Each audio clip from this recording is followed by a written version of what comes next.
It truly takes a whole team.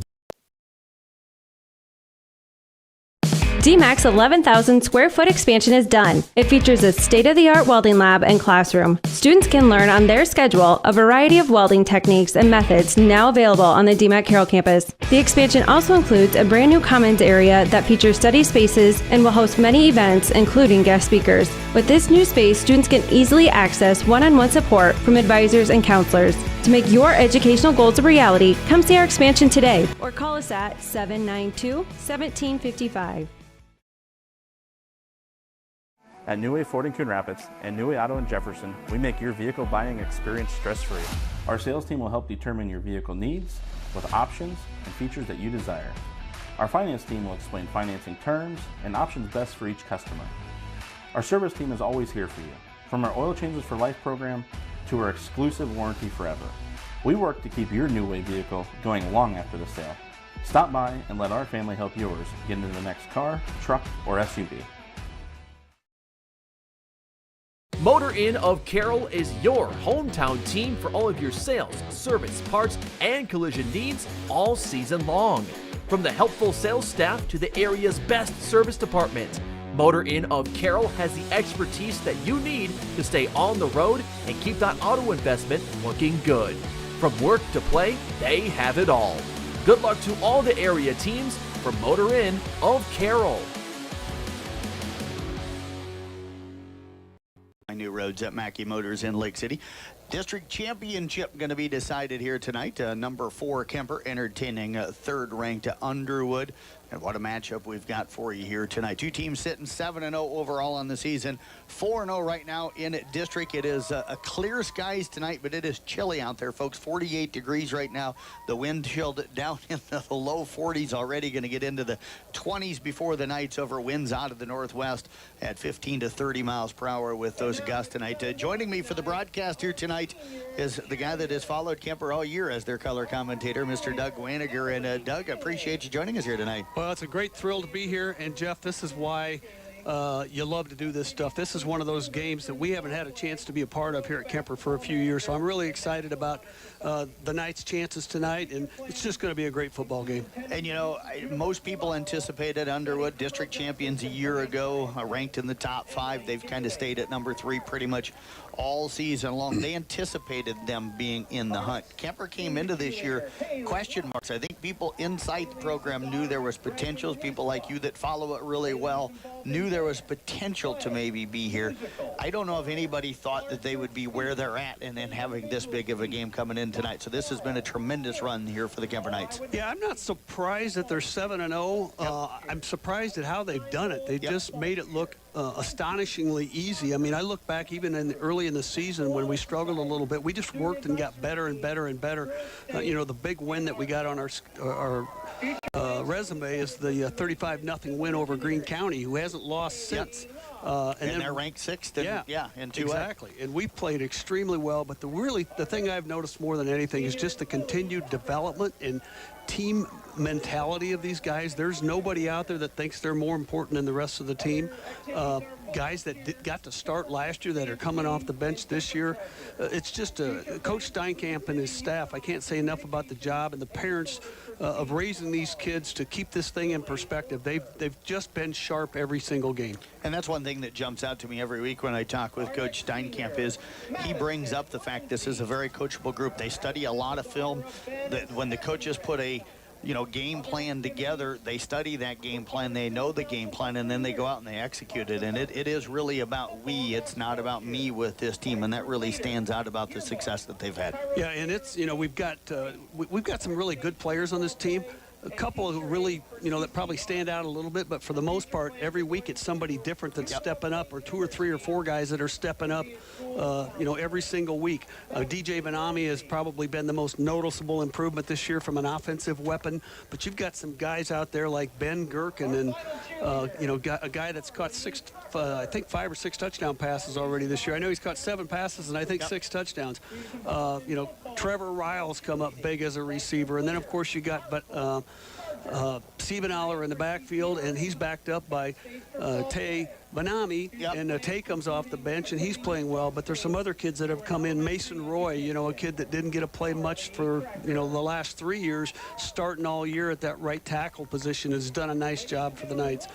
Several of those seniors, as we have senior night tonight, come up. But then there's also been some young kids that have filled holes and have just looked really, really good. All the way down to Tommy Fitzsimmons, the kicker, that's still perfect at this point. I don't want to jinx him, but still perfect at this point on the PATs.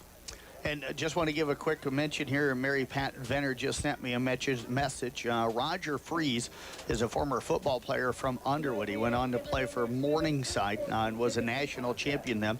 He is married to Jessica Venner, who is a Kuemper alum, and they are Carroll residents, and they're here in the house tonight. So house divided tonight. I don't know if he's an Underwood grad. Does he still have a little blue in him, or has he switched over to a Kuemper guy? I would say he's probably going to do what his wife tells him to do. That's what you wouldn't know about this, Blankman, but the rest of us I know, because I listen to all you married guys tell me all the time. I know. Yeah, and Sherry will tell you, I do whatever I'm told. Absolutely. What's the saying? Happy wife, happy life. Is that the saying? It works pretty well that way. Want to welcome everybody. We're coming to you live here from the Gatorade broadcast booth, distributed by Pepsi Beverages. Gatorade helping athletes fuel, recover, and perform. Jeff Blankman, Doug Wannerger with you. Thanks to, again, Tiffany back in the studio monitoring this game here this evening. We are going to step away for our national anthem. We'll be back. We'll have a look at our starting lineups and more of the Mackey Motors pregame. That's coming up for you next right here on night Kick 1380 AM, 95.1 FM, KCIM. At Team. This is Iowa, and Avela Bank has called Iowa home since 1870. With 17 locations across the state, we're proud to be part of your community. Right now, you can open an Avela Bank Simply Free checking account for you or your business and get a new debit card immediately. We'll even buy your old bank's unused checks. Stop by or visit us online to see how we're making better banking available for you. Avela Bank, member FDIC. Being a part of a team is not only fun, it can give our students a sense of identity and help them develop long-term relationships. This is Dr. Nate Luth, Next Generation Chiropractic. Student athletes, make sure you are taking care of your body before, during, and after the game. Proper warm-ups and cool-down are vital to staying on the field or court, and having regular chiropractic appointments can help reduce the risk of injury. Stay in the game by taking care of your body. Good luck to all area student athletes this season. Let's stay healthy and have fun. Midwest Wholesale is your local building products headquarters. We have everything you need for your smaller home improvements to the building of your home or commercial building. We pride ourselves on giving you top-notch service, quality products with competitive prices. So whether you're a do-it-yourselfer, a contractor, or you just need a little help on a project, Midwest Wholesale is a one-stop resource for all your building needs. Midwest Wholesale, how you want it, when you want it, where you want it, we deliver. Hey sports fans, if you're hearing this message, chances are it's from a device that holds a battery. These little batteries cause big fires in the landfill. They explode when crushed, and we crush everything. Drop batteries in the battery collection program, not in the trash. Collection sites are located in communities throughout Carroll County. Visit carrollcountylandfill.com to find a collection site near you. We're Carroll County Solid Waste, wishing our area athletes a safe and successful sports season. St. Anthony Regional Hospital, the regional leader in healthcare, dedicated to improving the health of the people they serve. At St. Anthony Regional Cancer Center, you'll find the convenience of cancer and oncology consultation and treatment in one convenient location. At St. Anthony Clinic, you'll find a team of doctors and nurses that care about you and your family's health. St. Anthony Clinic is devoted to comprehensive healthcare for people of all ages. For every stage of life, always look to the cross. Always St. Anthony.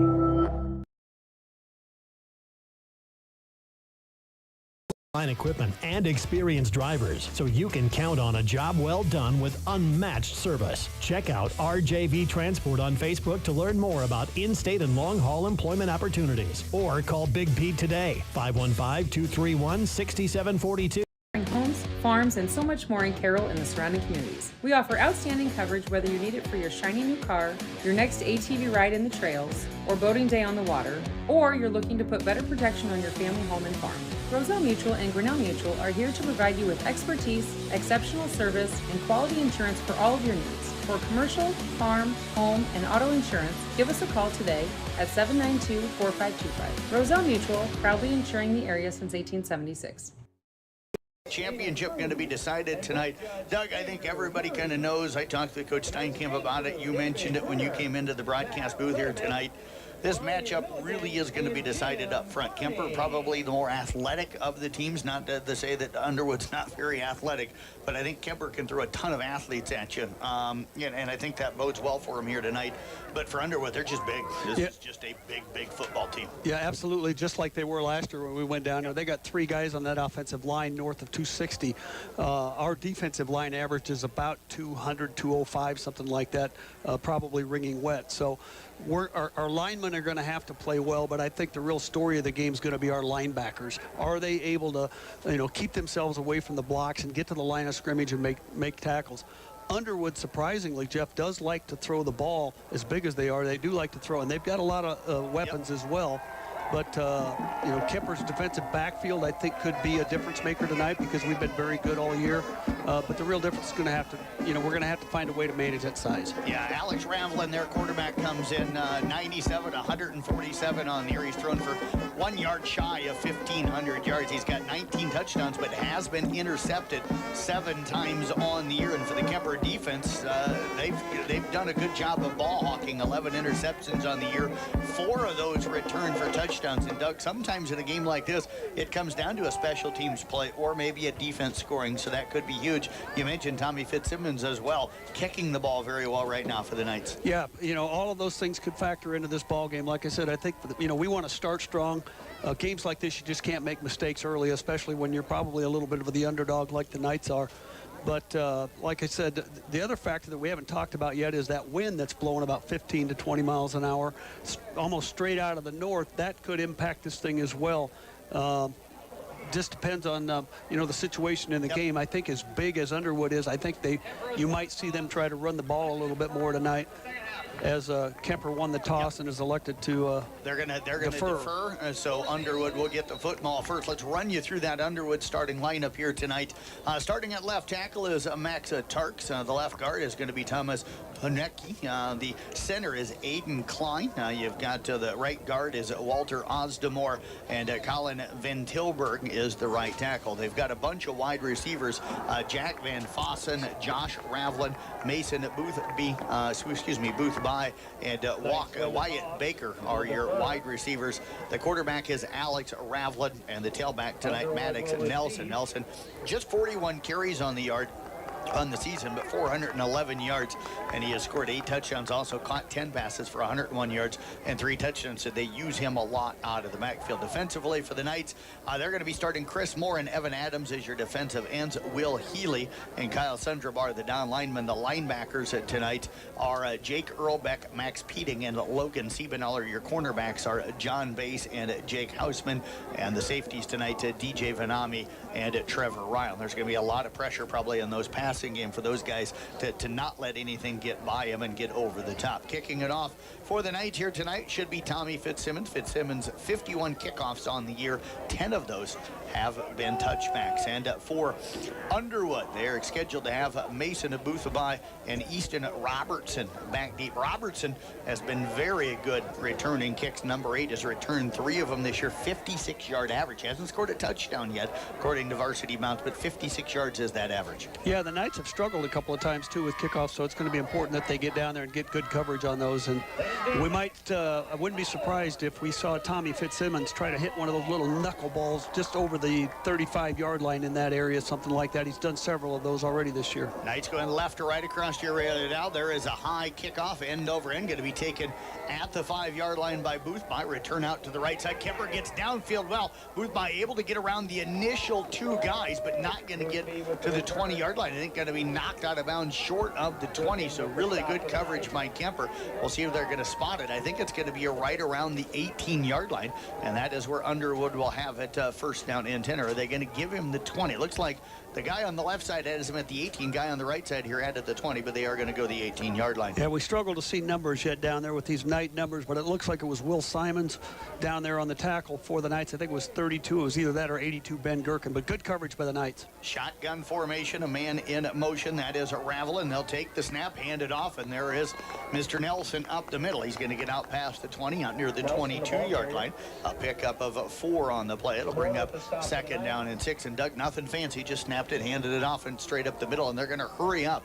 They're back at the line of scrimmage. Shotgun formation again, trips out to the left, one wide receiver to the right. Ravelin again goes in motion from left to right. Josh Ravelin takes her. Alex Ravelin takes the snap, looks back, pressure comes, now looks to scramble. Scrambles out of it, but only going to get back to the line of scrimmage. No gain on the play. And it'll bring up 3rd down now and 6 to go. Good defense that time for the Knights. Yeah, really good job that time by the Knights. I think that was Kyle Sundrup. You know, that quickness getting around those big tackles. That's going to be the advantage that the Knights have, is using that speed against their big size. Shotgun formation again for Alex Ravelin. He's got a wide running backs. Nelson lined up to his left. 2 wide receivers out here to the left. 2 on the short side of the field as the ball's on the right hash mark. He'll drop back out of that snap. Looks out to the flat. It's nearly intercepted and then dropped on the sideline. Had a man open out there and not able to squeeze that one in was Wyatt Baker. He comes in with 11 catches on the year, but that one in and out of the breadbasket. It'll fall incomplete, and it's going to bring up 4th down, and a punting situation for the Eagles. On to punt for them is going to be their quarterback, Alex Ravelin. He's only punted 5 times this year and a 33.2 yard per punt average on the season. Yeah, that's all he's needed to punt. Yep, back deep for the Kuemper Knights should be Logan Siebenaller. Could be Logan or... No pressure. Calling for the fair catch, and Carson Canny, it's going to be Carson Canny. Yep, so Canny back deep.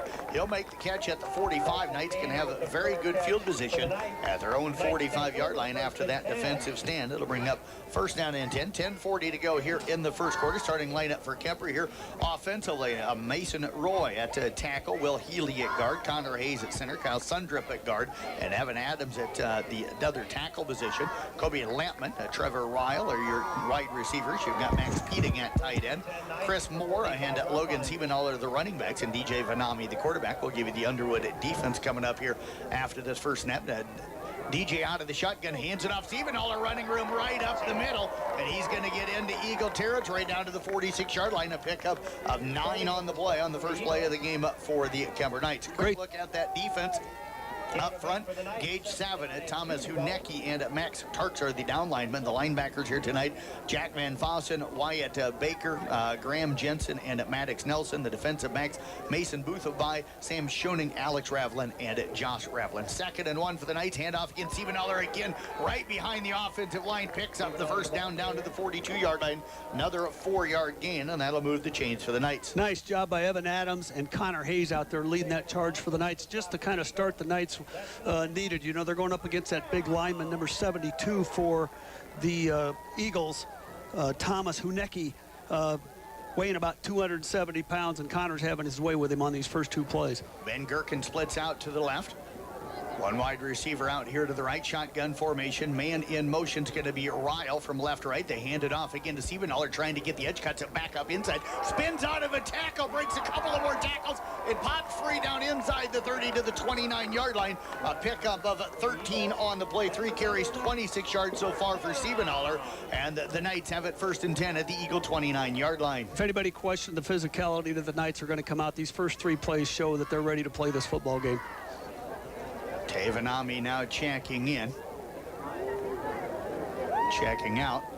Looks like that was John Bass coming out. John Bass coming out. Didn't see John in the game. I did not either. No, big holes by the offensive line so far. 3 running plays, not quite what I expected. We really handled it well. Let's hope they continue. Vanami again. Out of the shotgun, man in motion. They hand it off, trying to get to the man on the edge. Some running room again for Siebenaller, and he's going to get down to the 25. Flag comes in late, right on the sidelines over here. It's going to come in off the Kuemper sideline at the 25, which is where he is going to be tackled. I think it's going to be a hold. About 4 on the play, and we'll see what that call is. We do have, hopefully, the ref mic'd up here tonight. Hold it. Offense number 3. 10-yard penalty for the end run. First down. That'll be on Chris Morris for the first penalty here tonight, and that's a big one because that would have been a 4-yard gain. The hold call going to move things back to the 35-yard line, so it'll only be a 6-yard penalty, but it'll bring up first down now in about 16. And the worst thing about it is that hold wasn't one that was going to benefit the Knights at all because the play was almost already over. Lyle splits out here to the right along with Siebenaller. Gherkin splits to the left. Tavenami lines up to the right. A DJ out of the shotgun. Man in motion is Moore. They fake it. Try to throw it. They've got Chris Moore out here in the flat. It's caught. He's down the sideline. Breaks a tackle. Drags a guy with him. Going to mark him out of bounds down at around the 22-yard line. A pickup of 13 on the first pass play here tonight for the Knights. Good job by Mason Roy out front blocking on that, but just a real nice touch pass by Vanami on that play, and the Knights knocked off about, 10 yards on that play, Judd? 13, so it's going to bring up second down and 3 to go. Ball over here on the right hash mark. Knights going left to right across your radio now. Gherkin will split out to the left. Ryle, Siebenaller split to the right. More in the slot on the left side, and we've got movement up front, and that time I think Underwood jumping off sides. It's going to be a first down for the Knights as they changed up the snap count. Good job by the offensive line to hold their position. You got those big boys coming at you. It'd be a little bit easy to flinch, but they didn't. You could hear the official there. Encroachment again. 5-yard penalty for Underwood. It'll move the ball inside the 20 down around the 17-yard line. It'll be spotted over here on the right hash mark. Ryle splits out to the left, and Moore going to be in the slot over there with him, along with Siebenaller. Gherkin out to the right. Shotgun formation for DJ. Tay lines up to his right. They fake the handoff. No, they do give it off to Tay. He's got the outside edge, breaks tackle, breaks another tackle, fights his way inside the 5, down near the 3-yard line. A pickup of 14 on the play, and right now, the Kuemper Knights are the much more physical team out on the field. Absolutely not what you expected. I think Underwood's a little bit surprised that these smaller guys are coming at him and hitting them like they are, but boy, what a blessing to have somebody like Tavenami, 220, come off the bench, and those big strong legs churns his way down to a first down at the 3-yard line. Vanami, 37 carries, 334 yards, 9 touchdowns coming into tonight. Lights will line up in a tight formation. We've got a whistle before and a flag coming in on the field. It's coming in again off the Kuemper sideline. We'll find out from the official here in a moment what that call is going to be. Dead ball. Encroachment on the offense. Number 51. 5-yard penalty. Still first down. Second penalty on the drive for the Knights. That'll back them up 5 yards. It's going to take it out to the 8-yard line. So it'll be first and goal now from the 8 for the Knights. It's not a penalty you see called very often where they call offensive encroachment. Yes. Must have been lined up offside possibly. Is that what it was? Yep, I'm guessing. Well, it makes it a little bit tougher for the Knights, but still first down and 8 yards to go now. Gherkin out to the left. Siebenaller. Ryle split to the right. I formation for Nami. Turns, fakes the handoff, looking to roll out. He throws it out in the flat. Siebenaller, and he's going to not be able to hold on. Had him out here in the flat. A one-on-one matchup that time with the safety, Sam Schoening. But tried to turn up field before making the catch. Drops it, and it'll bring up second down now and goal to go. Scoreless ball game, 7:49 left here in the first quarter of play. I want to give a quick shout out to New Way Auto Group in Coon Rapids, sponsoring Sports on the Go with me and giving me a vehicle to drive to all the sporting events I've been covering over the last pretty much 2 years. So thanks to New Way Auto Group for that. 2nd and 7, that's a pass. Like you said, Logan's just got to look that in. He had one of those last week too, but ball was a little bit behind him, but I think if he looks that in, he takes it down to like maybe the 2 or even down to the 1-yard line. Shotgun formation for DJ Vanami. He'll take it, hands it off. Nope, they pulled it out of the belly, throws it into the end zone. Had Ryle back there. It's going to fall incomplete, and it's going to bring up a second down now and goal to go from the 8-yard line. And yes, folks, our game is, or third down, excuse me, the game is streaming. Go to YouTube, search Carroll Broadcasting Sports Network. That's powered by New Way Auto Group. Got Travis Brinks over running our video feed. And again, always check out our website, folks, for our broadcast schedule. And the home football games between Kuemper and Carroll are always streamed on our YouTube channel. And we've got Gherkin split out to the left. 2 wide receivers split out to the right. 3rd and goal for the Knights. DJ Vanami out of the shotgun. Got Tay lined up next to him. Siebenaller comes into the slot. Again, looking to throw. They go back to that same pattern. And they've got Chris Moore. And he's going to break a tackle and takes it in for the touchdown. Boy, the Knights meant business on that play. A really nice play fake by Vanami on the handoff to Tay Vanami. And finds Moore coming across about the 4-yard line. Moore breaks the tackle, takes it into the end zone, and with 7:36 left in the first quarter, the Knights are on top 6-0 with the extra point forthcoming. So 7:36 as Doug said. You've got Tommy Fitzsimmons on to attempt the extra point, 39 of 39 on PATs this year. Knights looking to extend this to a 7-0 ball game. There's the snap, hold is down, kick is up, it is good. And it's a 7-0 lead here in favor of the Kuemper Knights. We'll step away, take a break. Knights on top.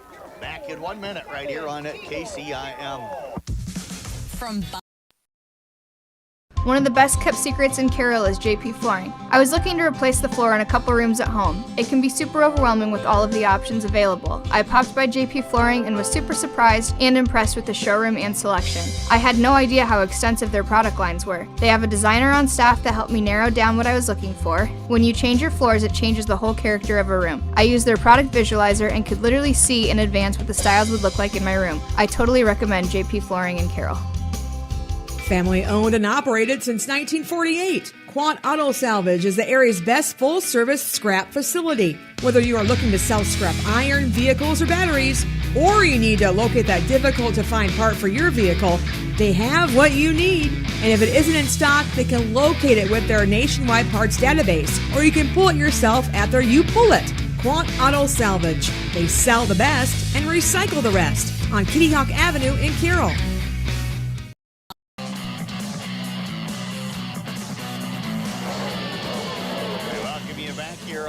Kick 106.7, on 1380 AM, 95.1 FM KCM. Kickoff by Fitzsimmons, going to be taken again by Boothby over on the left side again, trying to return it all the way out to that Underwood sideline, goes all the way across the field, and Kuemper just too quick defensively, but that time able to get a pretty good return out past the 25 to the 27-yard line, and that is where Underwood will have it first down and 10, 7:27 left. And Doug, Kuemper able to cover well when you extend yourself trying to run all the way across the field laterally like that. Yeah, absolutely. With our speed, we're going to get down there and cover those pretty well for, we're going to do that every time.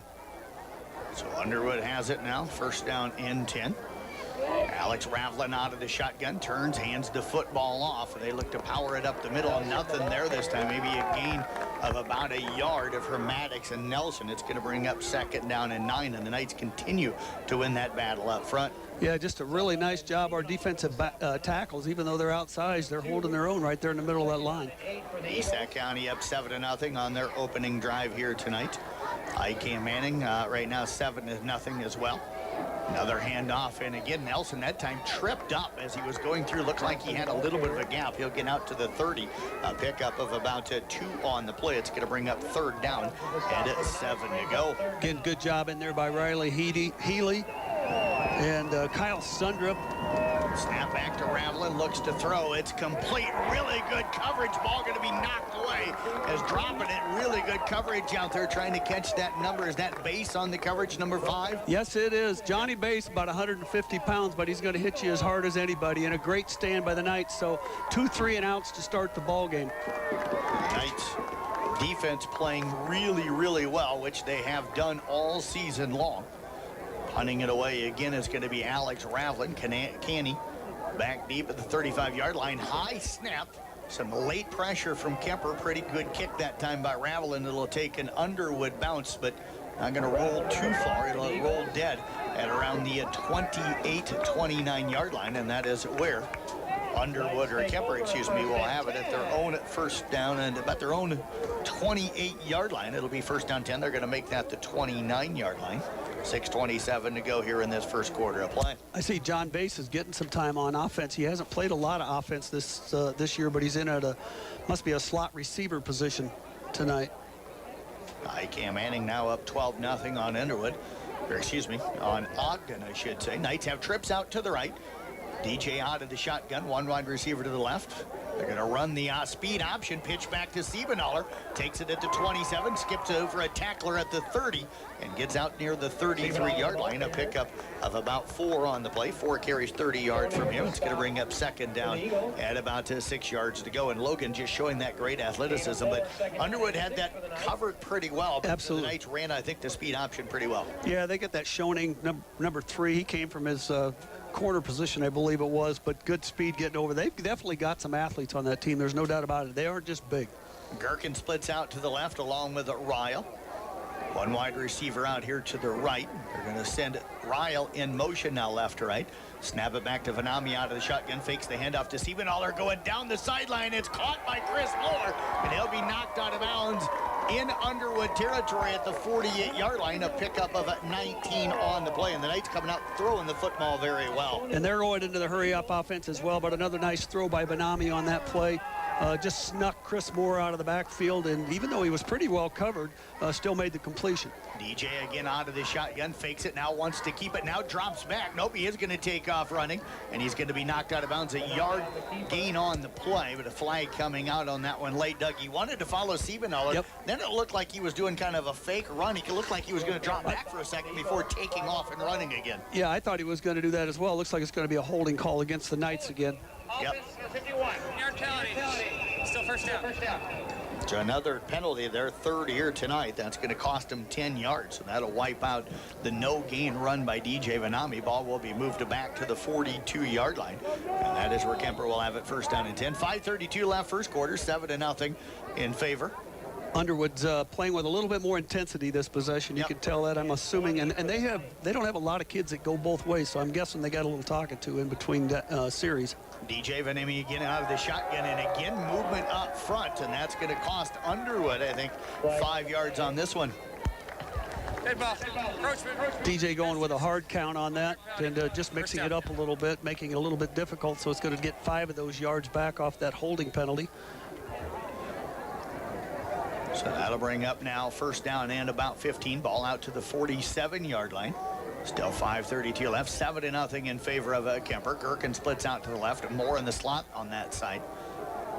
Two wide receivers split out here to the right. One of them is Riley. Again, they look to run that speed option, and that time they had it boxed up, and Vanami able to kind of fake out the defender, but only gets out to the 50-yard line. Good coverage that time. Jake Van Fossen, Doug, came in and kind of tried to take both guys. He didn't have any help, and DJ able to fake him to be able to get that couple of yard gain. Yeah, just good coverage, like I said, by Underwood on that play, so it's going to bring up now. It says second and 12, but is it second or third? It should still be second because I think they had the 2 penalties. Yep, the penalty on Kuemper and then the penalty on Underwood. So it should be second down, 12 to go. Ryle splits out here to the right. Actually, that's Gherkin. 3 wide receivers to the left. Siebenaller now in motion out of the backfield. Pressure coming from Underwood. DJ able to escape it, looking downfield, throws it out in the flat. He's got Siebenaller, but Siebenaller going to be caught. Good tackle out on the play that time by Maddox Nelson. Siebenaller almost spun away from it, but he'll get down near the 43-yard line. A pick up a 7, going to bring up third down and 5. We've talked about it all year. DJ's got such great vision. He surveyed the field, looked for 2, 3 receivers, and then Siebes was his check down receiver. He found him, and I thought that pass had a chance to be picked off by that linebacker that was sitting back there covering Siebenaller, but he got it past him, and Siebes danced for about 7 yards. DJ 6'4", 204 pounds, so he sees the field well. He can see over the defense and offensive line a lot of times, and very athletic for that size. Knights hustling up the line of scrimmage. Only 4 seconds left on the play clock. DJ calls out the signals out of the shotgun, takes the snap. Pressure comes from the outside. He's able to now scramble to his left, looking downfield. He's going to have to throw it up. It is behind his intended receiver. Looking out there for John Bass, I think, and it's going to fall incomplete, and it's going to bring up fourth down now, and we'll see if the Knights go for it. DJ now 5 of 7 on the night, and it looks like the Knights may punt this one away. Chris Moore is their punter, comes in 10 punts on the year, averages 35.2 yards per punt. Yeah, I was looking at the Knights offense, and it looks like what we're trying to do is get a little more speed out there, so they've replaced John Bass by putting John Bass in, and Max Pedig, the tight end, is on the sideline, so we're going with a little bit more speed in those split receiver positions. Moore on to punt the football away. Mason Booth by. Back at deep. High punt. Got that one up with that wind behind him. It's going to take a hop, and it'll bound just into the end zone. Base almost got down there in time. But the Knights with their first punt here tonight. Underwood will have it first down and 10 out at their 20-yard line. 3:54 remaining here in the first quarter. Doug, a good start here for the Kuemper, especially defense. 2 3 and outs here. We'll see what Underwood tries to do defensively. Struggled to run, haven't been able to throw the football against the wind very well. Yeah, I thought they would probably try to run the ball against us, and I thought they would have a little more success, but thus far, our interior line has done a really nice job of holding them in check. Alex Ravlin out of the shotgun. Will send Nelson out of the backfield in motion. They're going to keep it with Ravlin and no running room. He is hit and stuck right at the 20-yard line, trying to catch the number of who came in and made that tackle. And getting in there, looks like was Kyle Sundrup, number 59. I think Kyle's got 3 tackles already. He's really playing aggressive from that tackle position. No gain on the play. Going to bring up second down and 10. Ravlin again out of the shotgun. 2 wide receivers split to the left. 2 as well out to the right. They fake the handoff, looking to throw. Looks downfield. Ryle undercuts it, but it is going to be caught. Breaking a tackle and taking it for the touchdown is going to be Ravlin. Chris Moore trying to catch him, but unable to do it. And the 80-yard touchdown, Ryle that time bit underneath the Doug. We talked about it at the beginning. Safeties can't let people get behind him. Trevor tried to cut in on that pass, and the ball gets over his head, and then he can't quite get the tackle made, and taking it for the touchdown is Josh Ravlin. Yeah, that's the thing we just said could not happen. We can't, we got a lot of confidence in our defensive secondary, and that's not a mistake that Trevor's going to make very often. Didn't have a chance to intercept it. Should have just stayed back and played the ball. It would have been a knockdown, and it would have been second or third down. So now on to attempt the extra point is going to be Gus Bashor. Bashor 30 of 31 on extra points this year. Snap is down, hold is there, kick is up, it is good. And we are tied at 7-7, 3:16 left in this first quarter of play. Tie ball game back in a minute here on KCIM. One of the best kept secrets in Carroll is JP Flooring. I was looking At the Present Company, we will help you transition your home and wardrobe with the changing seasons. Hi, this is Andrea. Whether you're looking to get warm and toasty this winter, or it's time for a light and airy lift this spring, shop our collection of boutique-style clothing, gorgeous accessories, and purses. Add personal style to your home with unique home decor pieces that will warm your rooms from wall to wall. Infuse your home and your wardrobe with style from the Present Company in Audubon.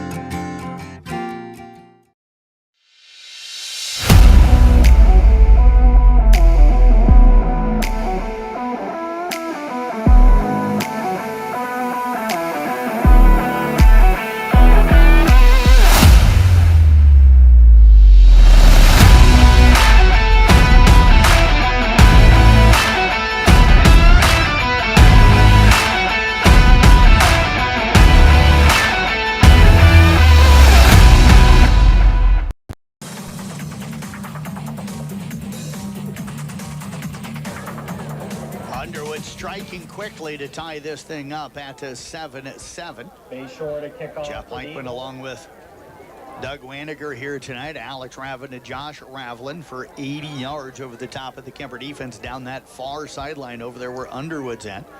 Kicking the ball away now. Bashor. Low wobbler. It's going to bounce it around the 30. It'll be picked up by the Knights at around the 12-yard line. Trevor Ryle trying to return. He's trying to get over to the Kuemper side of the field, and he is going to be wrapped up and brought down, tripped up at around the 22-yard line. And Doug Kuemper on kind of doing the same thing that Underwood tried to do, trying to get that return over towards their sideline. So again, Ryle having to try and run the length of the field against a pretty speedy Underwood group. Yeah, it's going to be tough to do. Underwood did have good coverage, so give credit where credit's due. Let's just hope that the Knights now can regroup here a little bit. Came out, started really strong. We're dominating the first most of the game up until that long touchdown pass, but it seems like maybe the Eagles have got a little bit more of their moxie back, and the Knights got to get it back in their corner. Knights will have Lampman split out here to the right. 3 wide receivers to the left. One of those goes in motion. That is Siebenaller. They hand it off to him on that jet sweep, and that time Underwood boxed it in fairly quickly. Still a gain of 3 out to the 25. Doug, surprised they're now, they had so much success running straight ahead. Now looks like they're trying to get to the edges, and I think that's going to be a little tougher against maybe this Underwood defense. Well, yeah, like you said, we were having a lot of success running it straight ahead, and now we've gone side to side. One of the things I noticed that Siebes has done on this carry and then on that last one too, trying to maybe dance a little bit. Sometimes you just got to take that 4 or 5 yards that you get. Don't try to make it 6 because it might become 2. They did give him 4 on that. They're going to mark it out near the 26-yard line. DJ again out of the shotgun, takes the snap, fakes the handoff to Tay. Now looks to throw. He's got Siebenaller out here. Good hit, but a nice catch on the play by Siebenaller. Closing quickly was Alex Ravlin, but the catch made out to the 31-yard line, 32-yard line. They're going to say a pickup of 6 on the play. that might be enough to move the chains. And I'll tell you what, great job that time by DJ Vanami. I thought he was in trouble in the backfield, Doug, but he was able to find a man downfield for the first down. Yeah, they blitzed the linebacker and got him right at his feet, and he still managed to get the ball off, and a nice catch by Siebes because he had to catch it and then was going to get right away and did get a nice first down. Sioux Center leading Carroll 6-0. End of the first quarter. Minute 55 left here. Handoff to Tavanami up the middle. Tackle made that time by Maddox and Nelson. Short gain on the play. A pickup of about 2 on the play. Second carry tonight for Tay. He's got 2 carries, 16 yards. It'll bring up second down and 8 to go. Ball marked over here on the right hash mark. Knights trying to get the play in here right now. Plenty of time yet on the clock, but trying to figure out what play they want to go with next with the clock ticking down to 20 seconds. Minute 25 left here in the first quarter. 7-7 our score. Roselle Mutual halftime report coming up. Coming to you live here from the Gatorade broadcast booth, distributed by Pepsi Beverages. Chris Moore in motion right to left. They turn handed off to Tavanami, but do we have a timeout? I don't see a flag. Yeah, there it is over on the far side. So we'll turn up the ref's mic here and get the call. Dead ball. Encroachment. Defense are 62. 5 grip. We'll take that. Second down. So that is going to be the 3rd time tonight that Underwood has been called for defensive encroachment. If I'm their coaching staff over there, I'm having a lengthy conversation. Remsen St. Mary's up 27-0 right now on Glidden Ralston, end of the first quarter, and that's going to move the ball up 5 yards. It'll be spotted at the 39-yard line. Going to bring up second down at about 3 to go. Lampman Ryle split out to the right. Gherkin splits to the left. Looks like Siebenaller in the slot on the left side. And again, movement up front from Underwood. And man, when you're the nose tackle, how do you not see? Yeah, the ball's right under your nose. That was one when Cal used to play. That was the one thing that he jumped off once, and it made him so mad. He goes, "Dad, it was right under my nose." And speaking of Cal, I want to say hi, Jeff. He's listening down there in Atchison. Yeah, hello, Cal. Hopefully things are going well. But it has been their nose tackle who's been the guy that's been having the issue jumping off here tonight. I don't know if DJ's given it a different count or a hard count or what, but they haven't even been close. Yeah, it shouldn't matter when the ball's right in front of you. Vanami Tay goes on to motion out of the backfield. They're looking downfield, got Gherkin deep, and it's going to be overthrown. One-on-one coverage out there that time with Josh Ravelin, the cornerback. DJ now 6 of 9 on the night for 53 yards. It's going to bring up second down and 10 as that penalty here a moment ago against Underwood gave the Knights another first down. So picked up a first down without having to run a play, Doug. That's not a bad deal. Siebenaller back in the lineup now replacing Tavanami. And Gherkin's going to stay in the ball game. Now he's going to come out. Carson Canny going to come in. Carson Canny will come in. Canny 3 catches this year, 65 yards and a touchdown. Has been used a lot in punt return. He'll split out to the left. Ryle splits out here to the right. I think it's Lampman out here with him along with Siebenaller, who goes in motion. They're running that fake jet sweep. Siebenaller trying to block for DJ Vanami. He got around Boothby, but not able to get around any of the other defenders. Does slip the sidelines, picks up some yardage out near the 48 to almost the 49-yard line. So does end up getting 5. Doug, I thought that was going to be stopped for maybe a couple of yard gain, but DJ Vanami showing that athleticism to gain 5. Yeah, it's the athleticism and speed that gained that back. So kind of a big play here early in the ball game. The Knights hoping to keep some momentum after the ball game was tied up here just a little bit ago. 30 seconds left here in the first half. East Sac County now 14-7 over West Monona. Knights first quarter, excuse me. Yep. DJ Vanami will bring the play out. Knights down to 10 on the play clock as they break the huddle. Gherkin splits out to the right, 2 wide receivers to the left. Vanami now looks over to the sidelines. 4 seconds, 3 seconds. Are the Knight going to get the play off? They will. Vanami takes a snap out of the shotgun. Pressure comes up the middle again, escapes that pressure. Looks to throw it downfield. He's got more down there, and it's going to be over his head, incomplete. And it'll bring up third down and about 5 to go. And that was one of those where Chris was turning and he was running, but he was looking back over the top of his head, and that slowed him down a little bit. I thought Carson Canny actually had a better chance to go get that ball coming from across the middle of the field right about the 20-yard line, but as it is, it's going to fall incomplete. End of the first quarter, our score 7-7. We'll be back. More football coming up for you here on KCIM. At a cooperative like Tobacco Credit Union, Trees Company. People want and deserve more comfort, efficiency, and reliability, both in their homes and places of work. Dries Company will be there to meet these challenges, whether we are designing a new system or servicing your existing equipment. We are a rapidly growing company that strives to meet and exceed all your expectations. No matter if you are looking to buy new appliances or need the help from one of our certified technicians, we are here for you. We pride ourselves in our installation and service. Dries Company, servicing the Carroll area since 1933. From puddings to framing to finish. For farm, home, or commercial, for more than 90 years, Wall Lake Lumber Company has been proud to help our communities grow. With 4 convenient locations and one of the largest building material inventories in the area, we are sure to be able to fill all your building needs. From project design and estimating to friendly advice, we can't wait to be part of the process for you. Wall Lake Lumber, with locations in Wall Lake, Lakeview, Odebolt, and Carroll. We're not your grandpa's lumberyard.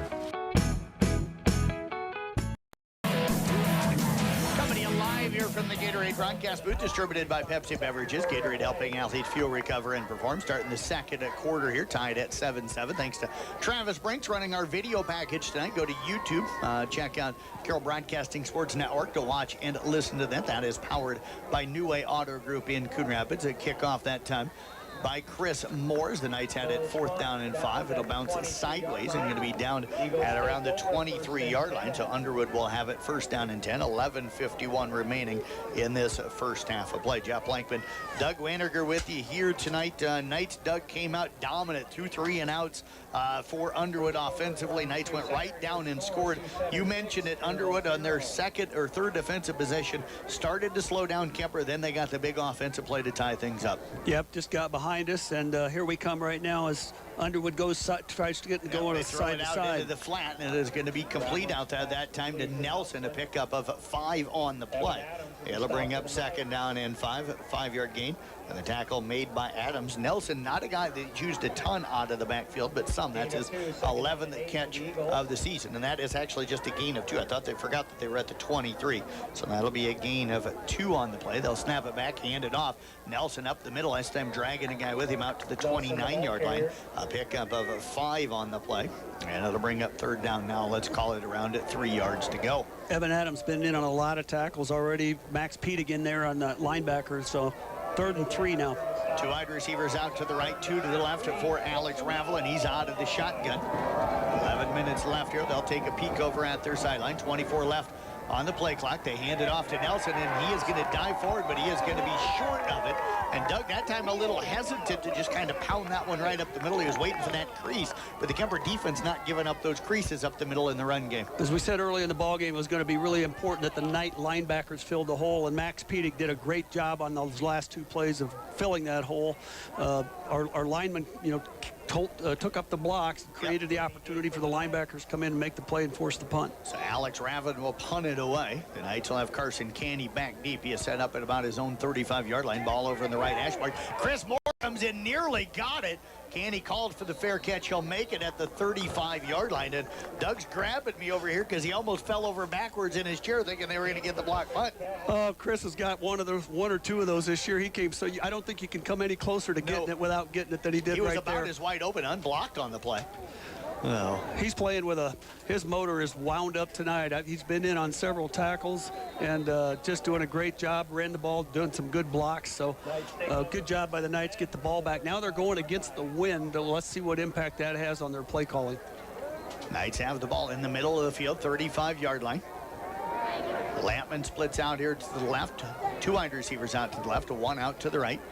Moore in the shotgun that side. They'll hand it off to Tavanami, hit at the line of scrimmage, but just keeps those legs churning. And he's going to get out near the 37-yard line, a pickup of about 2 on the play. It'll bring up 2nd down and 8. Doug, got to be careful with his Underwood defense this year. They have created 30 turnovers, 9 fumble recovers, 21 interceptions on the year. 4 of those fumbles have been picked up, returned for touchdowns. 5 of the interception returned for touchdowns. So this is a defense that has scored 9 touchdowns. They'll try to strip the ball when they're gang tackling. Once they got the play basically stopped, they're stripping for the ball. I've watched a couple of their games on YouTube.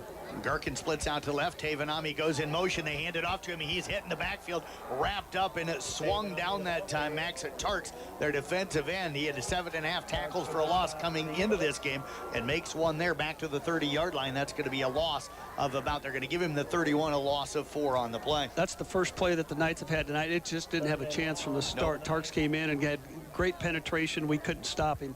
But he's not the big guy. He's not one of the big linemen, but he's, you know, about 195, 200 pounds, very aggressive.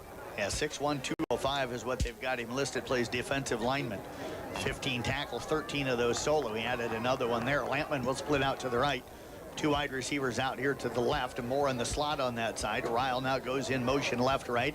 DJ takes the snap, fakes the handoff to Tay, looks downfield, pressure comes, now scrambles, throws it out to Tay in the flat, and Tay going to drag guys with him out near the 38-yard line, going to be knocked out of bounds between the 38 and 39. It's going to bring up 4th down and a punting situation for the Knights as the defense from Underwood comes out, took anything downfield away that time, Doug, and the Knights again had to go into the flats. This time they covered that better. Yeah, I'm not sure. Tay maybe wasn't supposed to go upfield just a little bit more than that because he wasn't too far from Benami when he made the catch. But as it turns out, it's going to be 4th and 6 and force Moore to punt for Kuemper. Yeah, Chris Moore to punt it away, and we've got a flag. Is that going to, nope. Ryan Steinkamp well out onto the field. I think he's saying there's too many men on the field. 1, 2, 3. Yeah, and Underwood called the timeout. 11. Coach going to be frustrated about that, but the timeout called by Underwood. We'll step away with them back in 30 seconds right here on KCIM. Hi. Oh, hell no, not again. Has the roof on your home or business been damaged by the recent hailstorm? Does your roof need looked at? Let our hail damage experts at Brinks Exteriors work for you to get you a new roof. Call 712 Roof Pro. We know the last thing you want to do is worry about your biggest investment. Hail happens, but we can fix it. Call Brinks Exteriors now for a free roof inspection. 712 Roof Pro.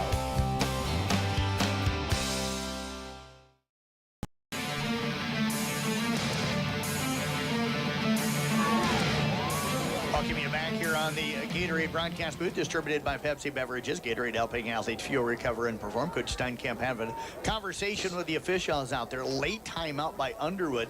Doug, if it would have been anything, probably looked like maybe jumping off sides, which would have brought up a 4th and 1. Kuemper might have thought about going for it, but still would have been about their own 44-yard line, so more than likely still going to punt it away. Chris Moore will punt.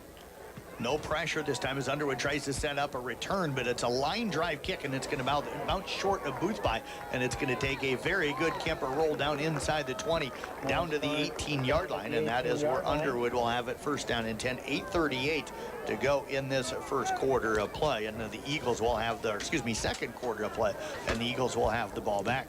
Yep, tie ball game 7-7. A nice job by Chris Moore punting that ball. He had to keep it down on the wind. Chris really likes to get his leg into it, but had to back off and just kind of give the trajectory of that to keep it out of that high wind that probably would have knocked it down about 15 or 20 yards short of where it ended up. Trips out to the right for Alex Ravlin. He's out of the shotgun. He's got Maddox Nelson lined up to his left. He's going to fake it, and Ravlin going to keep it on his own, and the Knights will gang tackle him. He'll get out to the 19-yard line, so a pickup of 1 on the play. 3 carries at 1 yard for him here so far tonight, so the Knights have taken him out of the run game. He's carried it 38 times for 258 yards coming into this one. Again, Underwood goes with a no huddle, trips out to the right, 1 wide receiver to the left, shotgun formation for Ravlin, takes the snap, looks to throw, throws it, and it is going to be intercepted. Threw it behind his receiver, Van Fossen, and coming up with the interception is DJ Vanami.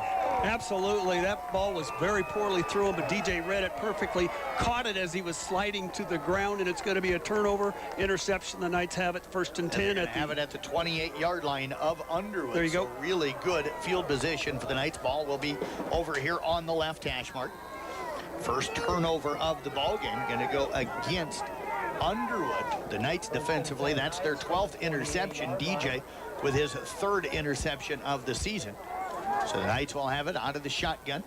DJ takes the snap, hands it off. Siebenthaler breaks a tackle at the line of scrimmage, drags guys with him down near the 20-yard line. A pickup of 8 on the play, and that looks a little bit more like what Kuemper was doing on that opening drive. Yeah, went back to it, and they're going in the hurry-up offense, Jeff. So they will get back set up. Siebenthaler again lines up to the left of DJ. 1 wide receiver to the right, 2 to the left. Lampman and Ryle to the left. Moore in the slot on the right side. Gergen, the white guy on that right side. Handed off Siebenthaler again, and he is going to find yardage. He'll pick up the 1st down to around the 17-yard line. A pickup of around 3 on the play, and that'll be enough to move the chains. Looks like somebody called a timeout. Nope. Now they, okay. They wind up the clock. So Kuemper this time going to huddle up. But I think they saw they could run that exact same play again and just lined up and ran it. 7-7 our score here in the second quarter. About 7.5 minutes before halftime. Knights trying to take the lead back here at 14-7. They've got the ball in Underwood territory. First down and 10 from the 18-yard line. Gherkin splits out to the right. Two wide receivers out to the left. Shotgun for DJ Vanami. Siebenaller lines up to his left. And again, Underwood jumps offside. And you can see the linebackers now starting to get really frustrated with the nose tackle. And that lineman, he's coming out now, 72. What is that, the third or fourth time he's jumped, and coach has had enough. That's their fifth encroachment, and I think 4 of them have been against him. So it's going to bring up 1st and 5 now from the 13-yard line. Ball near the middle of the field. You know, a game like this, they're ramped up, Jeff. Absolutely. Gherkin splits out to the right. Ryle Lampman to the left. They fake the handoff to Siebenaller. DJ rolls out, throws across the middle, and it is caught for a touchdown by Chris Moore. Moore that time had to step on the defender, and he ends up beating Sam Schoening in the end zone, makes the catch for the 13-yard touchdown. Jeff, that's some beautiful football. Great blocking by the line, some great ball fakes by Vanami, and threw a strike in there, and Chris Moore, there's pretty tight coverage, pulled it away and made the catch for the touchdown, put the Knights up 13-7. 6:52 to go here in the first half of play. Knights looking to extend the lead here to 14-7. Fitzsimmons on for the extra point. Kick is up. It is good. And the lead is 14-7 for Kuemper. 6:52 left here in the first half. Back in a minute on KCIM. Since 1968, Mackey Motors has been serving Lake City.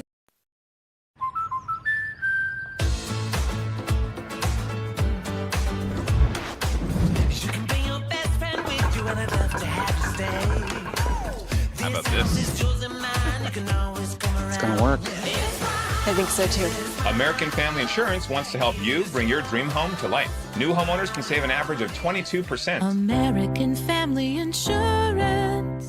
For details, contact Nicole Unken at Nicole Unken Agency. Call 712-792-1262 or stop by 412 Highway 30 today. Mutual, we know how to be the insurance agent you want. Count on us to personally guide you and recommend the coverage that best fits your needs and budget. We know there are choices when it comes to insurance companies, and that's why we work to earn your respect and trust. It takes teamwork to succeed. At Roselle Mutual, we have the experience and knowledge you need on your team. Roselle Mutual, a partner of Grinnell Mutual. Call 792-4525 or stop in today.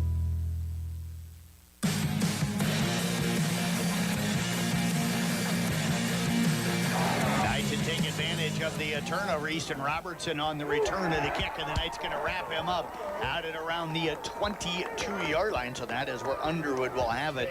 First down and 10. 6:46 remaining here in the first half. And the Knights have taken the lead back, taking advantage of the first mistake here tonight with a turnover for Underwood, and Kuemper has it grabbed a 14-7 lead. Jake Earlbeck, the linebacker, getting down there on that play and making that tackle, got so excited he came out of the game when he's supposed to be in there. Yeah, and now they're going to hand it off, and again, no running room up the middle for Maddox Nelson. He is going to pick up nothing, and no gain on the play, as the Knights have completely dominated Underwood's running game here in the first half. It'll bring up 2nd down and 10 to go. The quickness of our lineman is just overcoming that size. Will Healy just blew by that one and made the play in the backfield. Cam Manning, Ogden now. Ogden up 13-12. Ravelin takes the snap, hands it off, trying to get Nelson on the outside. Actually, they hand that one off this time to Graham Jensen, and Jensen had 58 carries for 444 yards coming into that one. That is going to be a gain of a yard on the play, and it's going to bring up, we'll call it 3rd down and at 9 to go. First carry tonight for Jensen, and his Kuemper defense again using that speed to get all over the field. Yeah, run blitz by Earlbeck at the running back position. Fake the handoff. Ravelin looking to scramble. He throws it across the middle, and it is incomplete.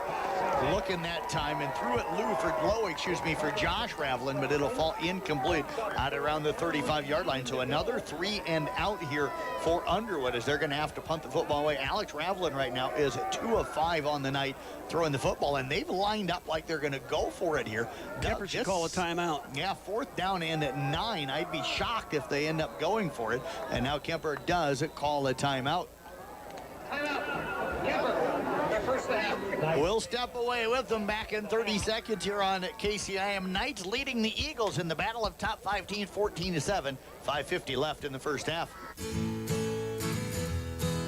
is your one-stop service and equipment shop for all things outdoor. We sell the best power sports products in the business, from Polaris, Can-Am, Sea-Doo, and Ski-Doo, trailers to tackle any job from H&H, Triton, and Wilson, and we continue to lead the way in lawn and garden equipment with great products from Exmark, Dixie Chopper, Husqvarna, Cub Cadet, Steel, and Echo. Add factory-trained technicians in 2 locations, and it's easy to see why Olson's Outdoor Power is the leader in all things outdoor. Olson's Outdoor Power, your one-stop service and equipment shop with locations in Atlantic and Carroll.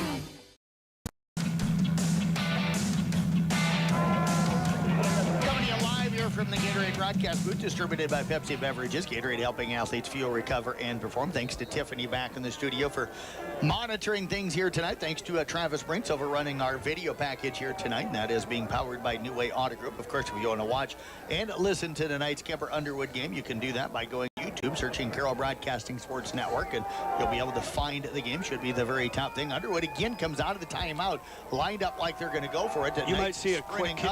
Yep. You might see a quick kick here, too. Yeah, because the clock stopped, so it's not like they're burning any clock here. Raveling. And the quarterback's the punter, right? Yeah, yes, he is. Yep. So now he's going to line up more like he is going to punt it. Pressure comes. They almost get to it. He does punt it. It'll get over DJ Vanami's head. It's going to take a good roll, and it'll roll down inside the 25 near the 24-yard line, and that is where Kuemper is going to have it, first down and 10. Doug, they're only down 14-7. I didn't think anyway, and there was no way. That would not make sense. 4th and 9 at their own, You could literally turn the game at, starting the middle of the second quarter. And there's still a lot of football to be played here. They're a quality ball club, and they got a lot of athletes, a lot of weapons out there yet. So I can't see them doing that. Now, they may have seen something in the Kuemper, punt return team that they thought they could take advantage of, but Gherkin out to the right, Lampman Ryle to the left, Moore in the slot on the right side. They turn onto the shotgun, hand it off to Siebenaller, and he is going to be spun down out at around the 25-yard line. A pickup of 1 on the play. Logan, 8 carries, now 46 yards on the night. And it's going to bring up 2nd down and 9 to go. Ball will be spotted near the middle of the field. But I like the fact that the Knights went back to what was working for them. If they can't stop it, keep running it. And they did stop at that time, so going to be 2nd and 9 now. But we still got a lot of options and other plays to throw at them. Ryle splits out to the right along with Lampman. Gertman this time to the left. Logan Siebenaller to the right. Moore goes in motion from left-right. He is going to get the ball on the jet sweep. Had Siebenaller out in front of him, but this time the defense able to swallow it up. He'll get out to the 25-yard line, a pickup of about 2 on the play. And it'll bring up now 3rd down. We're going to call it around 8, maybe 7 yards to go. Long 7, a short 8. The Eagles have a lot of speed at their linebacker and their defensive backfield position, so those plays are going to be kind of difficult to make. Surprisingly, where we've had our success tonight is up in the middle. Yep. A big number 72, Thomas Hanecki, is back in manning that nose tackle position after. But he doesn't jump offside again. Yeah, more than likely. 4 times tonight, more than likely he's not going to make it a 5th. He's a heck of a good football player, folks. Yeah, I think he'll be an all-district player. Yes. And you know that's eating on him that he's jumped off. DJ Vanami out of the shotgun. Looking to throw, pressure comes. They set up the screen, and the ball just short. Had Siebenaller, but DJ had no time. He had Wyatt Baker came in unblocked and was right in his face. He tried to lob that one up, just didn't lob it far enough. Yeah, that was one of the poorer series for the Knights, but like you said, that play was there. But Baker was on him so quickly, he just couldn't get rid of it. DJ was backpedaling, and it's just hard to get any momentum on that throw at all as Chris Moore sets up to punt away now. And Underwood should get pretty good field position on this situation as we're punting into the wind here. Boothby going to be back deep. 3 punt returns for him so far this year, 14-yard average. And again, they kind of punt away from him, and the Knights get really good coverage. That one will bound out of bounds. Looks like at around the 34-yard line, and that is where Underwood will have it. 1st down and 10, exactly 4 minutes to go here in the first half. Roselle Mutual halftime report coming up for you here tonight. And again, that'll come up after the final 4 minutes here. 14-7, Kuemper with the lead. Don't forget, New Way Auto Group scoreboard show coming up for you tonight as well. And that'll be on right here on KCIM and on our sister station of Kick 106.7. We've got Nathan Cones coming out of retirement to host it along with Jim Mahler tonight. I'll take over once I get back over there and get a couple of things done. So hopefully around 11 o'clock, I'll take over as the host. They hand it off on the first play, trying to get Maddox Nelson up the middle. He'll get out to the 36-yard line, and that's going to be a gain of about 2 on the play. It'll bring up second down and 8. Evan Adams again in on the tackle. Evans had a really good ball game tonight. Been in on a lot of tackles. Best game maybe for him this season so far. Raveling wanting to throw. He's got a lot of time. Now the pressure comes. Looks to scramble. Now looks downfield and throws it short of his intended receiver, Baker.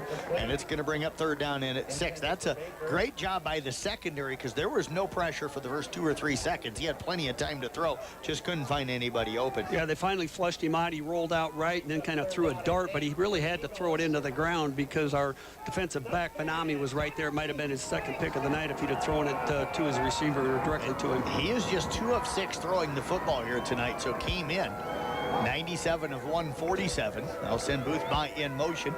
Gonna snap it back to Raveling. The Knights come with some There's going to be a hold. Oh, they didn't call it. Raveling now scrambling, jumps over a guy, and now going to be knocked out of bounds that time by Siebenaller, short of the first down, but out near the 43-yard line.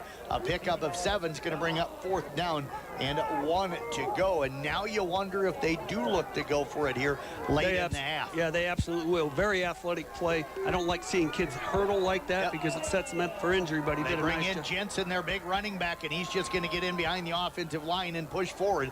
They'll get out to the 45-yard line. That's going to be a gain of 2 on the play, and it'll be enough to move the chain. So they ran him in to give him the football. Jensen, the bigger of their running backs over Maddox Nelson, and it looks like he's going to stay in as they'll set up in a no huddle. And Fossen splits out to the left. Or to the right, excuse me. They fake the handoff. Raveling wanting to throw, looking downfield. He's going deep, and the only guys back there are Knights. And it was almost intercepted. Ryle and DJ Vanami both had a shot at it, and I think they both quit running because they thought the other one was going to get it. Exactly. Ryle should have just went after it and got it. But, boy, these guys get back to the line of scrimmage in the ball game. Now 3 minutes left here, 3:02 left in the second quarter. Knights up 14-7, but the Eagles have it at their own 45 with second down and 10. Easton Robertson going to split out to the right along with Josh Raveling. He's got trips out to the left, so an empty backfield out of the shotgun for Alex Raveling, who has 2 of 7 throwing the football tonight. They'll send Robertson in motion. They hand it off to him. He's a speedster. Tries to get the edge, but unable to do so. Making the tackle out there. I think that's Logan Siebenaller, number 8. 8 or 9. Yeah, that might have been Max Pedig. I think it was Max Pedig because Logan's back 9. Behind him there. So hard to read those numbers. It is. Once that jersey pulls up just a little bit, they all look the same. But a really good aggressive play by Max Pedig. Linebackers doing a nice job. Going to be 3rd down and 11 now after a tackle for a 1-yard loss. Yeah, 1-yard loss on the play. Ball over on the left hash mark. And after hurrying up, Underwood now trying to run some clock. Play clock down to 15. They'll put trips out here to the right. 1 wide receiver to the left. Shotgun formation again. They'll send it now. Jessen out of motion out of the backfield. Raveling in an empty back set. Knights come with some delayed pressure, and they're going to get him for the sack. No, he breaks free, scrambles out looking downfield. He's got a man down there, and it's complete to Jensen. He's got the first down before being knocked down by DJ Vanami at the Knight 33-yard line. A pickup of 23 on the play. That play could really come back to hurt the Knights. They had him sacked, just had to make the play on him, and somehow he got out of that. Ran up the right sideline a little bit and lofted just kind of a soft pass over to the open receiver for a first down at the 32. Now they hand it off to Jensen. He'll power his way forward down near the 31-yard line. Excuse me. Yep, down to around the 31. A pickup of about 2 on the play. And it's going to bring up second down now and around 8 to go. And Doug, that time Jensen got to give him a lot of credit. He found a hole in that zone defense and just sat up there to be able to get that first down. They'll look to throw it to him again out of the screen play. They throw it to him out of the backfield. Slips a tackle, keeps his feet, and he's going to get down inside the 25, down near the 24-yard line. A pickup of 7. It's going to bring up a 3rd down and 1 to go. And another completion that time for Raveling. 2 of the crazier plays you're going to see. 2 Knights were there to take that ball and make the tackle, and neither one of them got it. I don't know what quite happened, but down to 1:10 seconds left. They're going to keep it with a Raveling, and he'll pick up the first down as he gets down inside down to the 20. A pickup of 4 on the play. Underwood, 10th play of the drive coming up. Clock stops as they move the chains. Not going to take any of their timeouts. They've got 2 remaining. Raveling out of the shotgun, 2 wide receivers to the right, 2 to the left. They hand the football off, and Jensen going to be wrapped up right at the 19-yard line.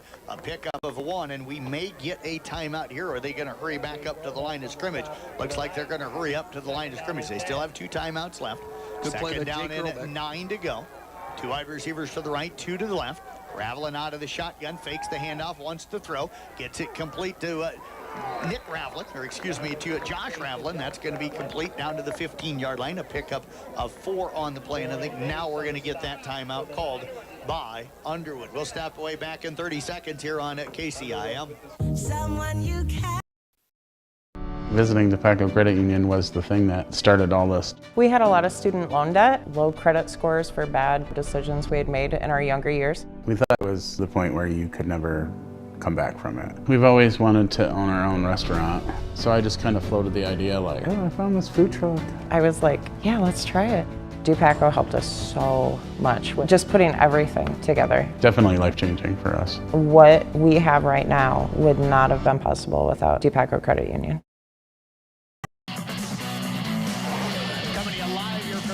Broadcast food distributed by Pepsi Beverages. Motor and player of the game coming up following the game. Doug and I will announce that player of the game. Then I'll get a picture of that player of the game, get it up on our social media sites later on tonight. Tyler Bruner and I will work late into the morning to get everything done for you and up on the website. We've got the MC Country Cafe Coaching Show coming up tomorrow morning, 8 until 9 o'clock.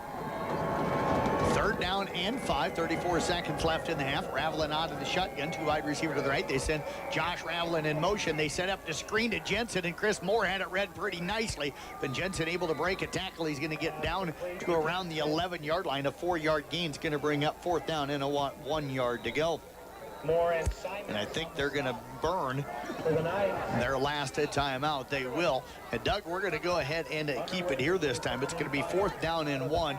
My guess is ESAC leads it right now 21-8 and halftime over West Monona. That we were talking during that last break, that 3rd down play where it looked like Ravelin was sacked and he was able to break away. If they can score a touchdown on this drive and then come back and win, that would be the play of the game. I think for Kuemper here, depending on what Underwood does, if they go for it here on 4th and 1, they're out of timeouts. If they can hold them now on this drive, that might swing this game. And if Kuemper wins, this might be the play of the game that keeps them, you know, with the victory here tonight. Yeah, what Kuemper's got to watch for here is they're going to probably run a play fake into the line, and I expect them to throw the ball over the middle to try to get to the end zone because they've only got 20 seconds left. So the Knights are going to really have to keep an eye on all these receivers and don't let anybody get into that end zone. Yeah, and if you get a guy in play and he's not in the end zone, tackle him, and then don't hurry up. You know, you don't want to get penalized. Because they're out of timeouts. Yeah, they're out of timeout. So you take your time getting off of him. Got to get off of him, but take your time. Ravelin out of the shotgun. They are going to go for it here. They've only kicked 1 field goal all season. Ravelin takes the snap. He keeps it. And he is going to pick up the 1st down to around the 8-yard line. So then they're going to run back up to the line of scrimmage and get themselves set up. 13th play of this drive coming up. They'll take the snap, throws it into the end zone, knocked away. The receiver that time was not looking until the ball was in the air. That's Boothby. It'll fall incomplete, and it's going to bring up 2nd down and goal with 12 seconds left. Yeah, he had him. That would have been a catch. He was just in front of John Bates. Johnny was right there, but ball was just thrown a little bit off to the side.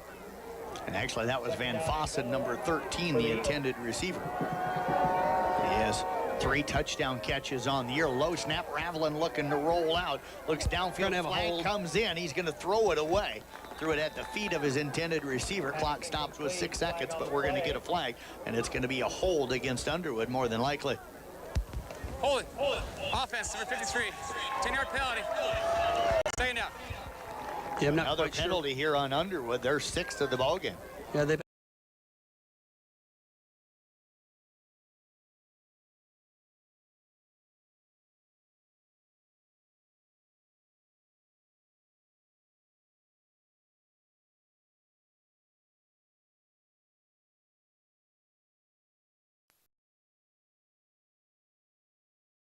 going to go for it here. Hopefully will we probably can be the final play of the half with 6 seconds remaining. get some good pressure on here and eat this clock up and keep them out of the end zone. Traveling out of the shotgun's got 2 wide receivers each side. Going to throw this one down to the end zone. Goes up into a cover territory. There's like 4 defenders down there, 1 wide receiver. It's going to fall incomplete. Big stop. And the Knights are going to make a stop here as we go to the halftime, with the Kuemper Knights leading it by a score of 14-7. We'll stop away, take a break. Back right after this, as you'll be back with the Roselle Mutual halftime report. At New Way Ford in Coon Rapids and New Way Auto in Jefferson, we make your vehicle buying experience stress-free. Our sales team will help determine your vehicle needs with options and features that you desire. Our finance team will explain financing terms and options best for each customer. Our service team is always here for you, from our Oil Changes for Life program to our exclusive warranty forever. We work to keep your New Way vehicle going long after the sale. Stop by and let our family help yours get into the next car, truck, or SUV. DMAC's 11,000 square foot expansion is done. It features a state-of-the-art welding lab and classroom. Students can learn on their schedule a variety of welding techniques and methods now available on the DMAC Carroll campus. The expansion also includes a brand new commons area that features study spaces and will host many events, including guest speakers. With this new space, students can easily access one-on-one support from advisors and counselors. To make your educational goals a reality, come see our expansion today or call us at 792-1755. Motor Inn of Carroll is your hometown team for all of your sales, service, parts, and collision needs all season long. From the helpful sales staff to the area's best service department, Motor Inn of Carroll has the expertise that you need to stay on the road and keep that auto investment looking good. From work to play, they have it all. Good luck to all the area teams from Motor Inn of Carroll. This is Iowa, and Avela Bank has called Iowa home since 1870. With 17 locations across the state, we're proud to be part of your community.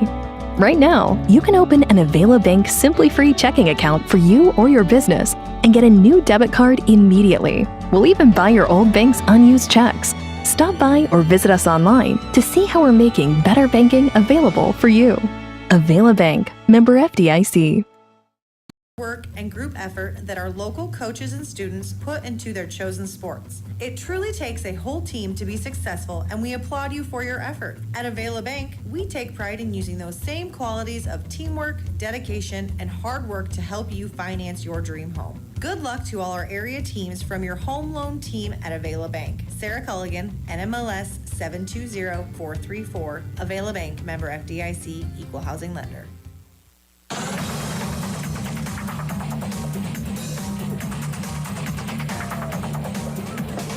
Tonight's halftime show is sponsored by Roselle Mutual Insurance. Roselle Mutual believes in the value of youth activities to help develop future adults who will live in the area and be leaders in our communities. For all your home, farm, auto, or commercial insurance needs, visit Roselle Mutual in Carroll or call them at 712-792-4525. Jeff Blankman with you here as Kuemper takes a 14-7 lead into the halftime. It is number 3, number 4 squaring off here tonight at the Carroll Athletic Stadium. And Kuemper has dominated this football game here so far tonight as they have really been in control here of this game. Even though they've been outgained in the first half, the one pass play really is what has given Underwood a lot of their yardage here in the first half. This Kuemper defense has been very, very good. Underwood opening drive went 3 plays and out. Their second drive was 3 plays and out. Then they hit that 80-yard touchdown on a drive that it looked like they were second and long, that they were in trouble in. Their next drive was at 3 and out. Their next drive was an interception. Their next drive was 3 and out. Then they put the best drive of the half together, a 14-play drive that came up empty. They got down inside the Kuemper 10-yard line, but ended up getting a penalty to back them up, and then turned the ball over as well. Threw an incomplete there as they were running out of time, and that ended the first half. So really good defensive first half for the Kuemper Knights here. Offensively, the Knights have been able to move the football. They've had some really good success running the football up the middle. They had a lot of success throwing the football early, especially out into the flats, and getting that secondary receivers. DJ Vanami really does a nice job of kind of working through you know, the kind of the different looks that he has in the receivers and ends up a lot of times having settled for that short guy out in the flat, and that has turned into some nice plays for them. And Chris Moore has had a really good game on both sides of the field. Rejoining me here now for our halftime, the Roselle Mutual halftime report. Again, 14-7 at Knights with the lead. Doug, your thoughts on this first half? Well, it was really surprising. Like we said, the way we came out, we went right up the middle, had a lot of success, and just stuck with it there for a while. And then the numerous mistakes by Underwood on the defensive side gave us some first downs. So at this point, 14-7, it's kind of the type of ball game we thought it might be. Yep. I think what's going to come into play now are the adjustments that both coaching staffs make at halftime. Yeah, and if you're Kuemper, I don't know if you feel like you got to make a lot of adjustments. If you're Underwood, I think right now with the way you've been controlled up front, I don't know if it's about adjustments or if it's maybe challenging the guys up front. You're the bigger team. Let's lean on them. Let's use that size. Get off the ball a little quicker, because the biggest thing we talked about in the pregame was, could Kuemper handle the size? They've dominated the size here so far. Yeah, they've absolutely controlled it. I ran into some of the guys downstairs, and Kyle Sundrup and those guys, and these guys are pumped. They're focused. They're dialed in on what they got to get done, and they took it to him. I think, they probably took it a little bit personally. Said, hey, you guys are going to get pushed around tonight. Well, you know what? We're not going to get pushed around, and they aren't. They certainly aren't right now. Let's step away. We'll take a break. Back in 2.5 minutes with more of our Roselle Mutual halftime report. Knights lead it 14-7. Scoring a touchdown. Being a part of a team is not only fun, it can give our students a sense of identity and help them develop long-term relationships. This is Dr. Nate Luth, Next Generation Chiropractic. Student athletes, make sure you are taking care of your body before, during, and after the game. Proper warm-ups and cool-down are vital to staying on the field or court, and having regular chiropractic appointments can help reduce the risk of injury. Stay in the game by taking care of your body. Good luck to all area student athletes this season. Let's stay healthy and have fun. Midwest Wholesale is your local building products headquarters. We have everything you need for your smaller home improvements to the building of your home or commercial building. We pride ourselves on giving you top-notch service, quality products with competitive prices. So whether you're a do-it-yourselfer, a contractor, or you just need a little help on a project, Midwest Wholesale is a one-stop resource for all your building needs. Midwest Wholesale, how you want it, when you want it, where you want it, we deliver. Hey sports fans, if you're hearing this message, chances are it's from a device that holds a battery. These little batteries cause big fires in the landfill. They explode when crushed, and we crush everything. Drop batteries in the battery collection program, not in the trash. Collection sites are located in communities throughout Carroll County. Visit carrollcountylandfill.com to find a collection site near you. We're Carroll County Solid Waste, wishing our area athletes a safe and successful sports season. St. Anthony Regional Hospital, the regional leader in healthcare, dedicated to improving the health of the people they serve. At St. Anthony Regional Cancer Center, you'll find the convenience of cancer and oncology consultation and treatment in one convenient location. At St. Anthony Clinic, you'll find a team of doctors and nurses that care about you and your family's health. St. Anthony Clinic is devoted to comprehensive healthcare for people of all ages. For every stage of life, always look to the cross. Always St. Anthony. For almost 150 years, Roselle Mutual has been insuring homes, farms, and so much more in Carroll and the surrounding communities. We offer outstanding coverage whether you need it for your shiny new car, your next ATV ride in the trails, or boating day on the water, or you're looking to put better protection on your family home and farm. Roselle Mutual and Grinnell Mutual are here to provide you with expertise, exceptional service, and quality insurance for all of your needs. For commercial, farm, home, and auto insurance, give us a call today at 792-4525. Roselle Mutual, proudly insuring the area since 1876. 1480 AM, 95.1 FM KCM. Kuemper Knights leading Underwood 14-7 here at the halftime. District championship on the line tonight. Number 4 Kuemper on top of number 3 Underwood. And tonight's halftime again brought to you by Roselle Mutual. They believe the value of youth activities, helping develop future adults who will live in the area and be our leaders in our communities. For all your home, farm, auto, or commercial insurance needs, visit Roselle Mutual in Carroll or call them at 712-792-4525. Coming to you live here from the Gatorade broadcast booth, distributed by Pepsi Beverages. Gatorade helping athletes fuel, recover, and perform. Kind of ran you through the possessions for Underwood here earlier in the halftime report. But let's take a look at how this first half played out. Underwood got the ball first at their own 18-yard line, went 3 plays and out, punted it off to the Knights. Knights got really good at field position at their own 45-yard line with a 10:40 left. And on the 7th play of that drive, DJ Vanami hit Chris Moore. Would take over at their own 29-yard line with 6:27 left in the half. 5 plays later, they would punt it away. Underwood got the ball at their own 20-yard line with 3:54 left in the quarter. On the second play of that drive, Alex Ravlin hit Josh Ravlin for an 80-yard touchdown to tie the game up at 7 with 3:16 left in the quarter. Kuemper then got the ball at their own 22-yard line. 7 plays later, they would punt the football away. Underwood would start the second quarter with the football after that punt opened up the second quarter. They had it at their own 23-yard line. 3 plays later, they would punt it away. Kuemper got it at their own 35-yard line with 10:18 left in the half. 3 plays later, the Knights punted it away. Underwood got the ball at their own 18-yard line with 8:38 left in the half. And on the second play, DJ Vanami comes up with the interception. That set up the Knights' next touchdown as DJ hit Chris Moore for a touchdown on a 3rd down from the 13-yard line. And it was 6:52 left in the half. The Knights were up 14-7. Underwood got the ball back at their own 22-yard line. 3 plays later, again, when punted away. Kuemper took over at their own 24-yard line. And 3 plays later, the Knights would punt the football away. Underwood would get the ball then at their own 34-yard line with 4 minutes left in the half. And as I mentioned earlier, their best drive of the half. It was a 14-play drive, got down to as deep as the Knight 8-yard line, but unable to push the ball into the end zone as the first half came to an end. And the Knights take that 14-7 lead into the halftime.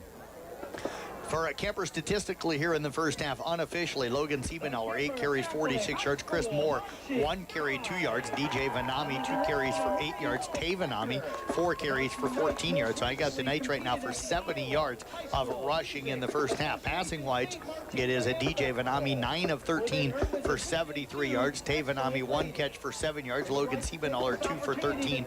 Chris Moore, 4 for 53 yards and a touchdown in that first half. So the Knights just 143 yards of offense in that first half, but they've been the team more consistently moving the football here tonight. For Underwood, Maddox and Nelson, 7 carries at 15 yards. At Graham Jensen, 4 carries for 6 yards. Alex Ravlin, the quarterback, 6 carries for 15 yards. And Easton Robertson had 1 carry for a -1 yard. So I have them 35 yards rushing.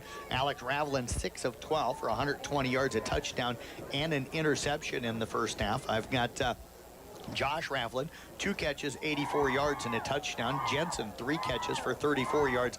And Nelson, 1 catch for a -2 yards. So 35 yards on the ground, 120 through the air for a total offense of 155. So Underwood has outgained at Kuemper by about 11 yards here in the first half, but Doug, a lot of that 80-yard touchdown pass. Yeah, 1 touchdown pass, and like I said, they all count. But as far as, being consistent, Kuemper's done a better job of being consistent. They do get the ball to start the second half. Yep. So I think it's important that they get off with a good drive. Maybe you don't have to score, but kind of take some of that momentum back that Underwood took there late the first half with that drive down to our goal line. We're going to step away, take one more time out, back with more of our Roselle Mutual halftime report. That's coming up for you next right here on KCIM. One of the best kept secrets in Carroll is JP Flooring. I was looking to replace the floor in a couple rooms at home. It can be super overwhelming with all of the options available. I popped by JP Flooring and was super surprised and impressed with the showroom and selection. I had no idea how extensive their product lines were. They have a designer on staff that helped me narrow down what I was looking for. When you change your floors, it changes the whole character of a room. I used their product visualizer and could literally see in advance what the styles would look like in my room. I totally recommend JP Flooring in Carroll. Family owned and operated since 1948, Quant Auto Salvage is the area's best full-service scrap facility. Whether you are looking to sell scrap iron, vehicles, or batteries, or you need to locate that difficult-to-find part for your vehicle, they have what you need. And if it isn't in stock, they can locate it with their nationwide parts database, or you can pull it yourself at their You Pull It. Quant Auto Salvage. They sell the best and recycle the rest on Kitty Hawk Avenue in Carroll.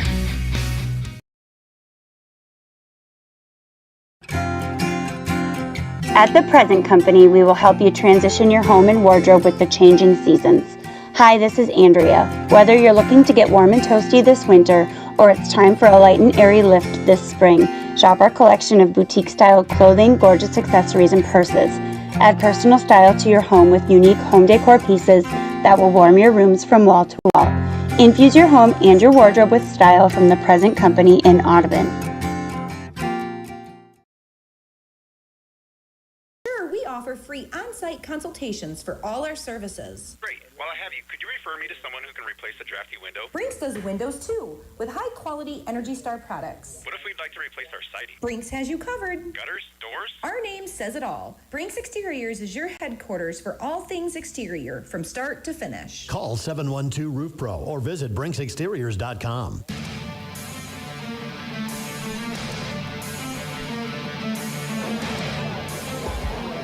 Live here from the Gatorade broadcast booth, distributed by Pepsi Beverages. Gatorade helping athletes fuel, recover, and perform. Some scores, other games at the halftime here in our local area. Carroll trailing Sioux Center 12-0 at the halftime. Tigers need a win tonight and a win next week to qualify for the playoffs. Again, Kuemper leading Underwood here 14-7. Esac on top of West Monona in the first half of play. That one at halftime, 21-6. Looking for a South Central Calhoun Belmont Clemmy here score. Ike Manning jumped up 12-0 at Ogden, or hosting Ogden, I should say. Ogden has now come back to take a 13-12 lead at the half. Glidden Ralston trailing Remsen St. Mary's. That one is 48-0 at the halftime. And Audubon right now on top of Underwood, 42-14. That game is in the second quarter, late in the second quarter, looking for a score for the Coon Rapids Bear Diggs Elk and Kimballton game here tonight. Don't forget, New Way Auto Group scoreboard show coming up for you tonight. We've dug Nathan Cones out of retirement. It took a pretty big shovel and a crane to be able to get him dug out from all of the dirt that he had buried himself in, but we appreciate him coming out to help us out. Jim Molitor as well, going to be on the scoreboard show. I'll probably take over for Nathan at around the 11 o'clock hour, and once I get some work done and stuff back at the studio here tonight when I get back there as well. But Doug, second half coming up for us here tonight. You feel like Underwood's going to make some adjustments. What adjustments do you think they're going to make? Well, I got to believe that, a lot of it's just mentally and being, manning up a little bit more than they had. Their big offensive line got shoved around by us, our defensive line in that first half. So I think that's probably the first thing they're going to want to do is let's just go establish who we are out here. We're a better football team than that. From Kuemper's standpoint, just keep doing what we're doing. Execute on offense as well as you can. Avoid any turnovers, which we did in the first half, and keep playing that good defense and see what happens. So again, the Knights really dominating this first half of play, and Doug, Kuemper gets the ball first to start this second half. So with a 14-7 lead, how huge would that be if they're able to punch one in and extend this lead, even if it's just a field goal, and make this a two-possession game? Yeah, I think it would negate anything that adjustments that maybe Underwood made emotionally and mentally at halftime if we can come out and just keep smacking them in the mouth, and that's what we did in the first half. But I think we're going to see a different Underwood team this half. I've seen them play several games, and they've not been pushed around. Now, they've not played the level of competition. Kuemper's been, we've had some challenging games, especially early in the season. And, last time Kuemper really challenged was about the Atlantic game, though, right? Well, yeah, and that's been a long time ago. That was week 2. Yeah, Kuemper's going to move south to north, so we're going to go into the wind here in this third quarter. That does mean, though, that Kuemper will have the ball first to start, excuse me, I'm trying to work on something else here as well, but Kuemper will have the ball on the wind at their back in the fourth quarter. Absolutely. Now, things like here, you got to look at just be mentally ready to play. Even on our kickoff team, you never know when they're going to do something like an onside kick or something to try to steal the momentum away. I want to give a quick shout out to New Way Auto Group in Coon Rapids, sponsoring Sports on the Go with me, to giving me a vehicle to drive to all the sporting events I've been covering over the last 2 years. The feature vehicle is a used 2017 Ford Explorer. It's got about 70,000 miles. It's a four-wheel drive. Call 800-861-7268 for more details. Sports on the Go with me, Jeff Blankman, powered by New Way Auto Group in Coon Rapids. Trevor Ryle will return the kick, takes it about the 7-yard line, tries to come back up the middle, and there is a Baker to wrap him up shy. They're going to give him the 19-yard line, so just shy of the 20-yard line, and Kuemper will have it first down and 10 as we start the second half of a play. Great coverage there. 11:53 to go in this third quarter. Sorry, Jeff. Great coverage there by Underwood on that play. So the Knights again had some success running the football up the middle the first time that in the first couple of possessions here in the game, and really, Doug, on both their touchdown drives, it started with some success with running up the middle. Yeah, I think we'll probably go back to that to start the game here. Knights will come out in the shotgun. Moore going to line up in the slot left side. 2 wide receivers left, 1 right. They hand it off to Siebenaller, hit, and he's going to be drugged down right around the 20, so able to kind of slither his way for a little bit of a gain of about a yard on the play, and that defense did look like a little quicker coming off the ball. Yeah, they definitely got a little bit more hop in their step right now. Going to force Kuemper to do a few more things than running the ball. 14-7 Knights with a lead early here in the third quarter. Gherkin will split out to the left, 2 wide receivers to the right. DJ Vanami out of the shotgun. Moore goes in motion. They hand it off. Siebenaller had a big hole up the middle, but saw a couple of defenders coming his way. He tried to pop it to the outside, and he is going to be wrapped up and brought down. Max Turks there for the tackle. Graham Jensen was right there to help him out, but the tackle going to be made back at the 18. Siebenaller slow getting up, and he is going to have to come out of the football game as Tavanami going to come in for him, and the coaching staff goes out. He's sitting back down too. He's hurting. I don't know if it's a knee or ankle or what it is, or something with the leg. But that was another situation where he had a hole, could have got 3 or 4 yards, just trying to do a little bit too much there. So Siebes just hit that hole, get your 3 or 4 yards, and let's live for another down. Again, East Sac County looking to punch their ticket to the playoffs. They're leading right now 21-8 at the halftime. We're going to step away as Siebenaller being looked at. Nope, now it looks like they're going to get him up. He's down onto the knees. Now he's up, and he is going to walk himself off the field. So, Doug, that's a really good sign. Yeah, absolutely. He's one of those top 4, 5, 6 players that we absolutely have to have on the lineup. We need him on the defensive side because he's all over the field at his linebacker position, but looks like he maybe rolled an ankle or something. He's pointing down to his right ankle as he's come walking off here to the west side of the field. He started limping the more he started walking off the field. He got a little more ginger on that ankle the further he got to the sidelines, but was able to get to the sidelines. That's one good thing for Kuemper. We do have a lot of depth. Yeah, we need him on the field. Now, big 3rd down and 10 right now. 3rd down, 11 to go. Ball back at the 18-yard line. Gherkin out to the left, trips to the right. DJ Vanami out of the shotgun. Tay lines up to his right. They'll send Tay out of motion now. They fake it. They want to go to Gherkin down the left sideline. Boothby on the coverage, and really good coverage that time by Boothby. He almost became the receiver. Gherkin had to go up from behind him, Doug, and tip that one away. I thought that one might be intercepted. Yeah, it could have been picked. A really nice play by Gherkin, but that was the case where the wind got a hold of that ball. 4th and 11. Vanami got it up into the wind a little bit too much, and still a good breeze blowing out of the north, and he threw straight into the teeth of it. Temperature down now to 39 degrees. Hopefully Carly Penalty keeping warm. She had texted me last night wondering if she could sneak into the press box tonight. I told her if she came up, there's no cheering. I had a couple people ask if they could come and join us. Chris Moore to punt it away. High end over end punt. Boothby calls for the fair catch. He'll make it at the Underwood 48-yard line. So Underwood with their best field position to start a drive here of this football game. 10:38 to go here in the third quarter. 14-7 at Kuemper lead. Jeff Blankman, Doug Wanderger with you here tonight. Thanks to Tiffany back in our studio. She's monitoring this game and the Carroll game over on Kick and the ESAC game on K Carroll. Thanks to Jeff Honnold for coming out to help broadcast a game for us here tonight. He's done some color commentating for this fall, but he's had a pretty crazy fall, and we were trying to hope to keep him where he wouldn't have to be on the air much, but he helped us out here tonight. Handoff up the middle, and Maddox Nelson's got running room. That's the biggest hole that he has had here tonight. He'll get down to the night 39-yard line, a pickup of 13 on the play. Nelson popped one for 77 yards against Trainer a couple of weeks ago with that same type of play, but we got taken out. So, again, their linemen, like I said, they've got a lot more hop in their step this half. Knights are going to have to pick it up. Ravelin again out of the shotgun. He sends Josh Ravelin in motion up from right to left. They'll hand it off again to Nelson, and a flag comes in from the sideline. And are we going to get movement up front? Going to go against Underwood as they stopped at this play. We'll get the official now running over to the official over on the sideline who threw the flag. So I wonder if maybe their headphones are not working. But looks like Underwood, Doug, already beginning to back up. This would be their 7th penalty here tonight. And this one could be one of those that could be a drive-stopping penalty. Long discussion over on the sideline right now as the officials still have not made an official call. And now let's get that call. That should be a quick call. There's no foul on the play. So they're going to pick up the flag and wave off the flag. If you're Underwood, you got to be frustrated because you had a really big run. You were trying to hurry up to the line.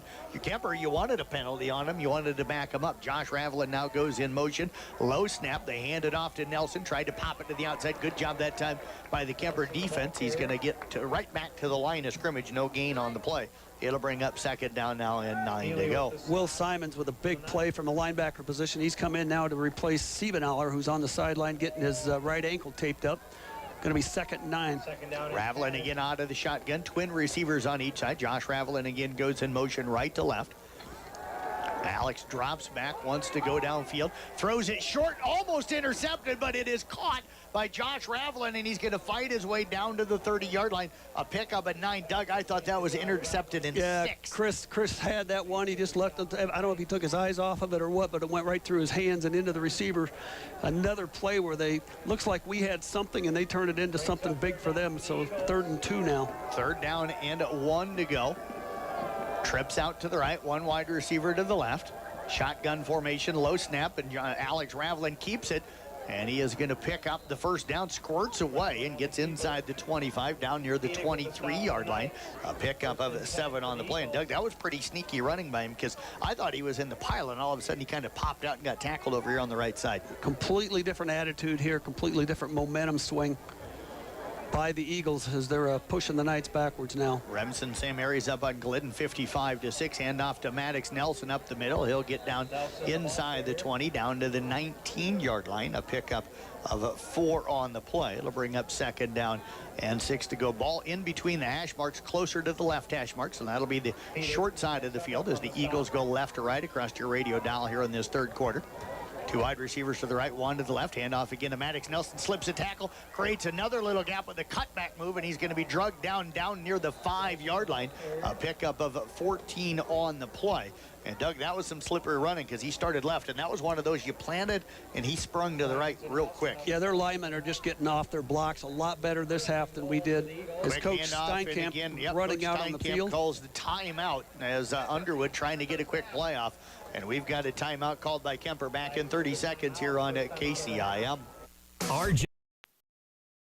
Oh, hell no, not again. Has the roof on your home or business been damaged by the recent hailstorm? Does your roof need looked at? Let our hail damage experts at Brinks Exteriors work for you to get you a new roof. Call 712 Roof Pro. We know the last thing you want to do is worry about your biggest investment. Hail happens, but we can fix it. Call Brinks Exteriors now for a free roof inspection. 712 Roof Pro.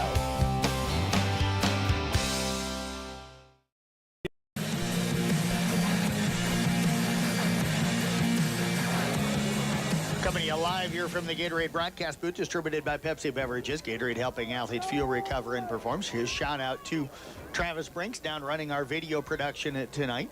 Travis down there, and you can watch and listen to it by going to YouTube, searching Carroll Broadcasting Sports Network. That video production is powered by New Way Auto Group in Coon Rapids. So thanks to Travis. He does a great job. Boothby goes in motion left to right. Now comes back to the right. They hand the football off to Maddox Nelson, and he is going to go in for the touchdown.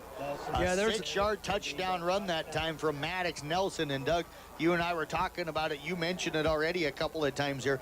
Different look for Underwood here to start this second half. Absolutely, playing with a whole different level of intensity, playing with the intensity and the confidence that the Knights started the ball game off with, and the Knights are going to have an answer here. It's 14-13 now with the extra point forthcoming. Gus Bashore on to attempt that extra point. There's the snap. The hold is down. Knights got some pressure. The kick is up. Just snuck it through. Just good, and we are tied at 14-14. 8:14 left here in the 3rd. Back at a minute on KCIM.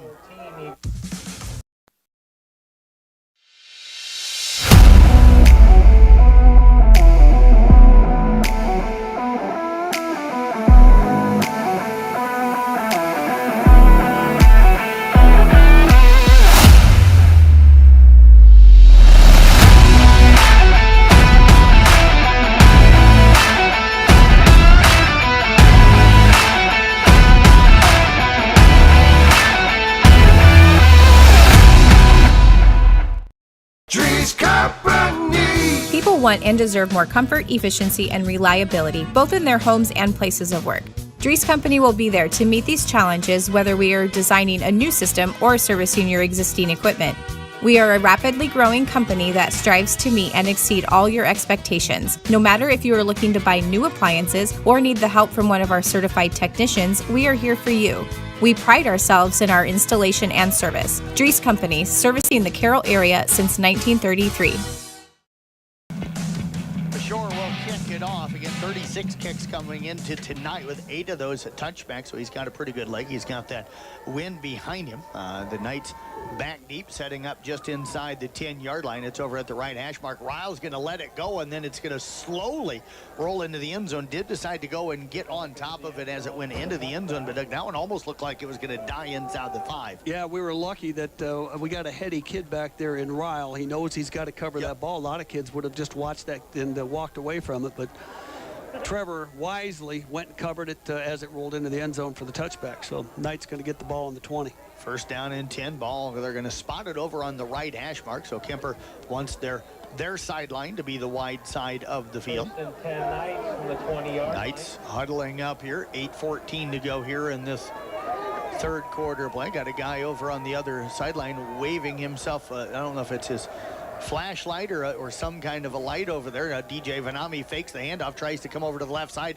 Did you know what? They sealed that up pretty well, but Vanami found a little crease, gets himself out near the 23-yard line. A nice gain of 3 that time for DJ Vanami, and we do have an eagle down on the field, and getting up slowly is going to be Sam Schoening, one of their safeties, but he is up and walking himself off, and let's see if they make him come out of the game or not. And they are going to make him come out of the game, so it'll be Eastern Robertson, it looks like, checking in for him. Got a little bit better push from our O-line there than we did that last possession, but again, very important that the Knights have an answer here. As Underwood, like I said, there's a completely different level of intensity, way more physical on that last offensive drive than they were any time in the first half. So 14-14 our score. Moore in the motion from the slot left side. DJ Vanami rolling up. Pressure comes. He's got a man deep, and it's Lampman in and out of his hands at around the 47-yard line. Had him behind the defense and just couldn't quite squeeze it in. It's going to bring up 3rd down and 7. Yeah, I think the safety got back there and might have just stripped that. I don't know if Kobe had a clean look at it or not. It was just a hair underthrown, but it's a ball that, boy, you'd think you got to have. But again, falls incomplete. So 3rd and 7, the Knights at risk here of going 3 and out again and punting again into that wind.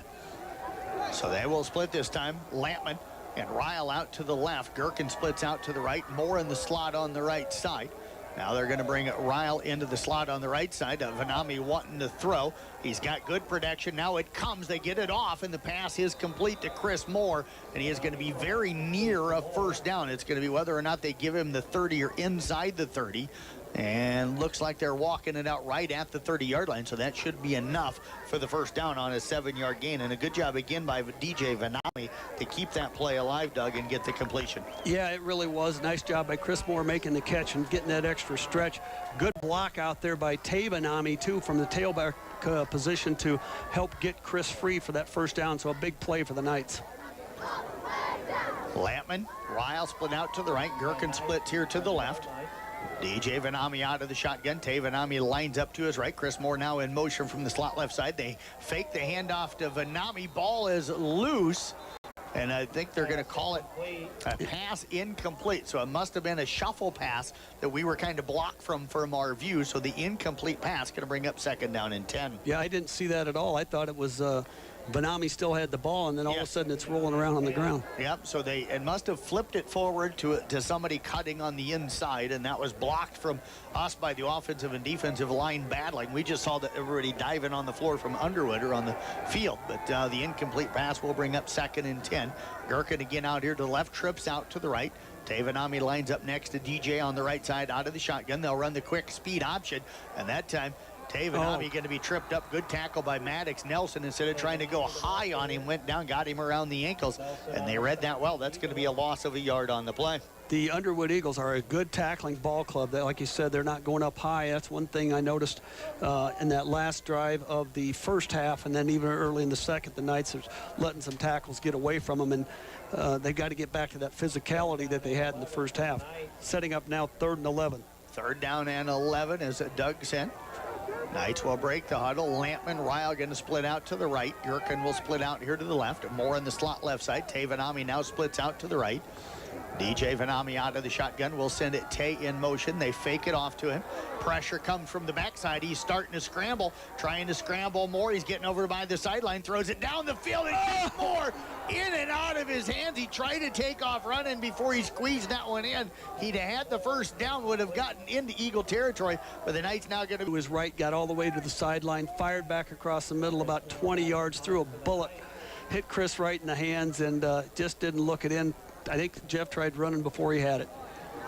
Chris Moore now has got to gain his composure here and his wind. He's breathed a little hard out there. He's got to punt the football away. Low snap, no pressure, line drive kick, and Boothby going to let it bounce, and that's going to be a mistake for the Eagles, and that ball's going to roll dead down and around the 18-yard line. And if I'm Underwood right now, I have a conversation with him, Doug. That's a ball that he had about 15 yards before any Kuemper guy was around him. You field that one. He just lost about 20 yards of field position, and now the Kuemper Knights have Underwood pinned back at their own 19-yard line. Yeah, we got to play defense now. Let's get a stop. Real critical. 2 drop passes on that last possession. Let's hope those don't come back to haunt us. But the momentum's definitely swung to Underwood. Eagles have the football over on the left hash mark. 2 wide receivers to the right, 2 to the left. They'll send a man in motion. That's Josh Ravelin. Alex takes the snap. He's going to keep it, cuts it back inside, and he's going to get out to around the 22-yard line. A pickup of about 4 on the play, and it'll bring up second down and about 6 yards to go. Evan Adams on the play there, along with Jake Earlbeck. Evan's been in on a lot of tackles tonight from that defensive end position. Shotgun formation again for Ravelin. Wants to throw, throws a quick one. It is going to be caught. Chris Moore on the tackle. Gain out to the 24-yard line.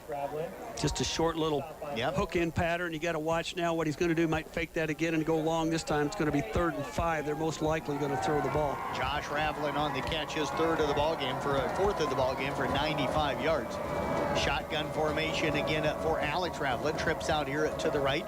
They fake the handoff, and they've got Josh Ravelin. It's caught. He's going to have the first down. Did he lose the football? He did. And the Knights it's going to be the Kuemper Knights falling on top of it. He was fighting for extra yardage and ends up fumbling the football. And Doug, who came up with it? The Knights are saying they had it. Officials haven't given anything yet. Now the Kuemper Knights now have the football. Big play. I'm not sure who had the hit there. Maybe Jake Earlbeck came up with the ball. Yeah, I haven't seen who come out of there with it, but the Knights will have it at the Underwood 35-yard line, and that is going to be the second turnover deep in their own territory, and the Knights with a chance to grab the lead back here as we are tied at 14-14. Yeah, the Knights got to take advantage of this. They've had 2 possessions so far in this half, haven't gone real well. 2 drop passes on that last drive. Now we got to get our heads refocused and play like we did in that first half. Gherkin will split out to the right. 2 wide receivers to left. They hand it off. Tay Vanami. He's running with a little more energy. Picks up yardage down to the 31-yard line. A pickup of 4 on the play. It'll bring up second down and at 6 to go. Good hard run by Tay Vanami. Boy, if you're a safety or a cornerback and that guy comes running at you, you got to think twice about tackling him. Second down and 6. And now Gherkin will check out, and it'll be Carson Canny coming in for the Knights offensively. Clock running here, 5:35 to go, 3rd quarter. Coming to you live here from the Gatorade broadcast booth, distributed by Pepsi Beverages. Gatorade helping athletes fuel, recover, and perform. Lampman Ryle out to the right. Canny splits to the left. Moore in the slot on the left side goes in motion. DJ out of the shotgun, throws a quick one. It is complete to Ryle, and Ryle going to be wrapped up, dropped at the 29-yard line. A pickup of about 2 on the play. It'll bring up 3rd down and about 4 to go. Nice play by the cornerback over there. We had good interference set up. We had a couple guys out in front to make the tackle, but we couldn't get it. 14-14 now. Tie ball game. 5 minutes left in the 3rd quarter, Jeff. It's everything we thought it would be. Ryle leads the Knights in receiving this year. 16. That's his first catch here tonight. Knights will break the huddle. 17 left on the play clock, so plenty of time. Canny again splits out to the left. 2 wide receivers to the right. That's Ryle and Lampman. DJ Vanami out of the shotgun. More in the slot left side. DJ drops back. Pressure comes. Now goes down the middle. Nope, he ends up pulling it down. He's going to scramble for the first down and more down inside the 20. Breaks a tackle and gets down at around the 12-yard line. A pickup of 27 on the play for DJ Vanami. Again, the athleticism. The receivers took the defensive backs deeper than we could get the ball down there, and then DJ just rolled out and been a nice gain. Trips out to the right, Canny to the left. DJ takes the snap out of the shotgun, rolls, pressure comes. He's going to throw it. He had more out there, but he throws it away incomplete. It'll bring up a second down and at 10 to go. Yeah, we had a linebacker blitz on that play, and DJ just couldn't get anything on the ball. It's a big possession here for the Knights here in this ball game, middle of the third quarter, getting late into the third quarter. But again, you're seeing the athleticism of DJ Vanami really showing here. Ball over here on the left hash mark at the 12-yard line. 4:26 left here in the third. Kuemper, second down and at 12, trying to score a second touchdown or a second set of points here on an Eagle turnover in their own territory, as the Knights have been really good creating turnovers all season long. Lampman and Ryle out to the right. Gherkin back in, splits out to the left. Vanami keeps it straight up the middle off of the shotgun, snap straight back to him, and only gets down to the 11-yard line, so it's going to be a pickup of 1 on the play. They just tried a quarterback dive play on that one, Doug, trying to follow Tay, but the middle of the interior line for the Eagles that time slowed up that play. I like that play call, though, because we've been stretching them out. We thought we might find something in the middle, but a good job by the defensive tackle there for the nose guard for Underwood to make a stop. So it's a big 3rd and 9. Kuemper definitely in field goal range. Tommy Fitzsimmons 1 of 2 this year for 32-yarder is the one that he made. Gherkin will split out to the right. Lampman, Ryle split to the left. DJ out of the shotgun with Tay lined up to his left. And there's some movement. Saw one of the offensive linemen for Kuemper just flinch a little bit. You can see that he's frustrated with himself. Yeah, and that's something we can't have, because that, you know, as we look at that field goal range with that wind, every yard's going to matter. So just the 4th penalty of the night against the Knights, but that's going to cost them 10 yards, Doug. The other thing it does, or 5 yards, excuse me, the other thing it does is that it backs up potentially that field goal attempt if you don't get this and you're going into this wind. We can get a first down here yet. Yep. Got to get down to about the 2-3 yard line to get it. 3rd and 14 from the 16. DJ out of the shotguns. Got twins out here to the left. They come with some pressure. They set up the screen, and it's dropped by Tavanami. Ball was lofted, and he was trying to bend backwards as he was backpedaling to get to that one, and it slips through the fingertips, and it'll fall incomplete. It's going to bring up now 4th down and 14. And the Knights, Doug, look like they're going to go for it, as I haven't seen the field goal kicking team come out onto the field yet. Yeah, we had the right play called, as Tommy Fitzsimmons is coming on the field now, so this will be easily the biggest kick of Tommy's career. Ball spotted at the 16, so it's going to be about a 36-yarder. Let's see where Nope. They're going to spot it down at the 24, so it'll be a 34-yarder. Into the wind, though. 1 from 32 this year. And he is looking to put the Knights ahead here, 17-14. Good snap. No pressure. Kick is up. It is good, and he made it from a long way. A 34-yard field goal by Tommy Fitzsimmons, and the Knights extend the lead now, or take the lead by a score of 17-14. 3:19 left here in the first half. We'll step away, or in the third quarter. Excuse me, folks. I keep getting messed up on the quarters. Third quarter. Back in a minute right here on KCIM. One of the best kept secrets in Footings to framing to finish. For farm, home, or commercial, for more than 90 years, Wall Lake Lumber Company has been proud to help our communities grow.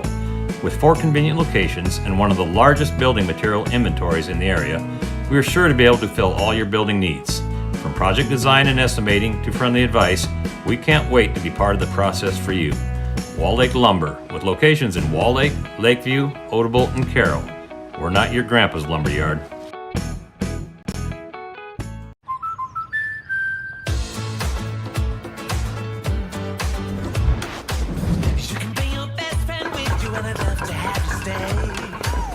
How about this? It's gonna work. I think so too.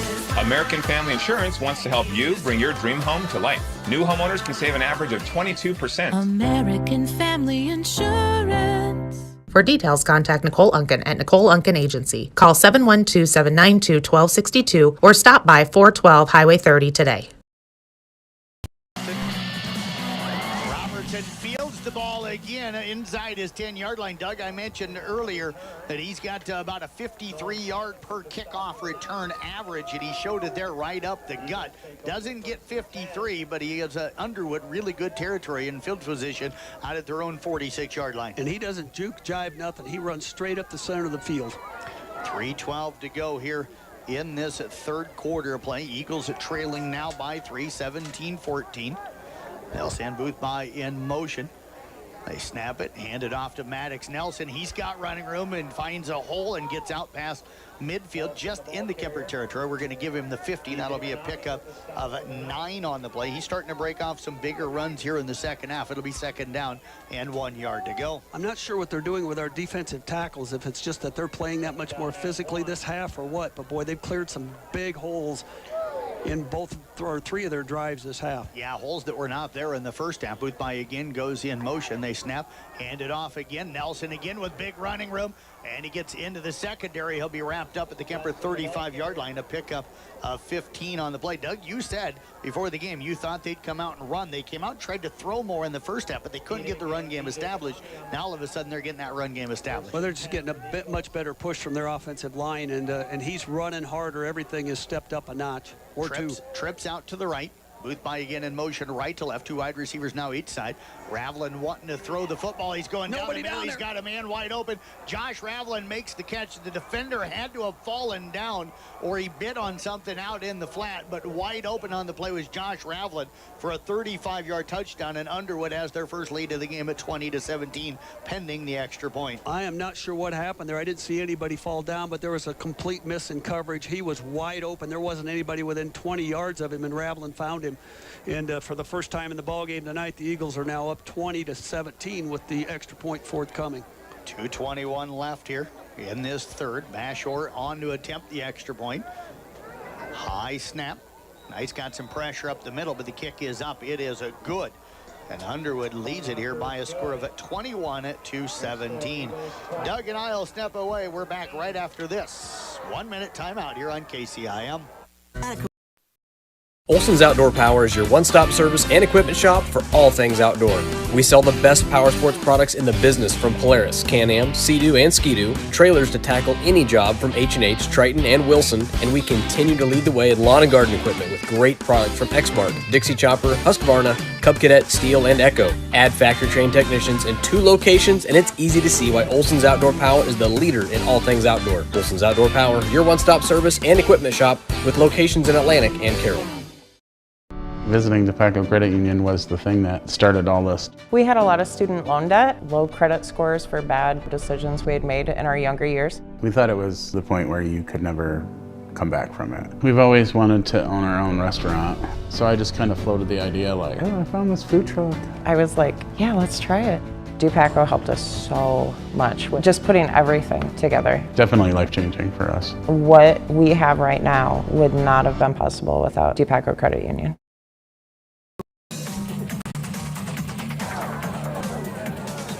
Knights return the kickoff there, trying to catch the number of that guy. That is Gherkin out to the 25-yard line. So Underwood with her first lead of here of the football game. 2:14 left in the third quarter. 21-17 our score. Plenty of time here though for the Kuemper Knights, but Doug got to get the offense going and got to sustain a drive here.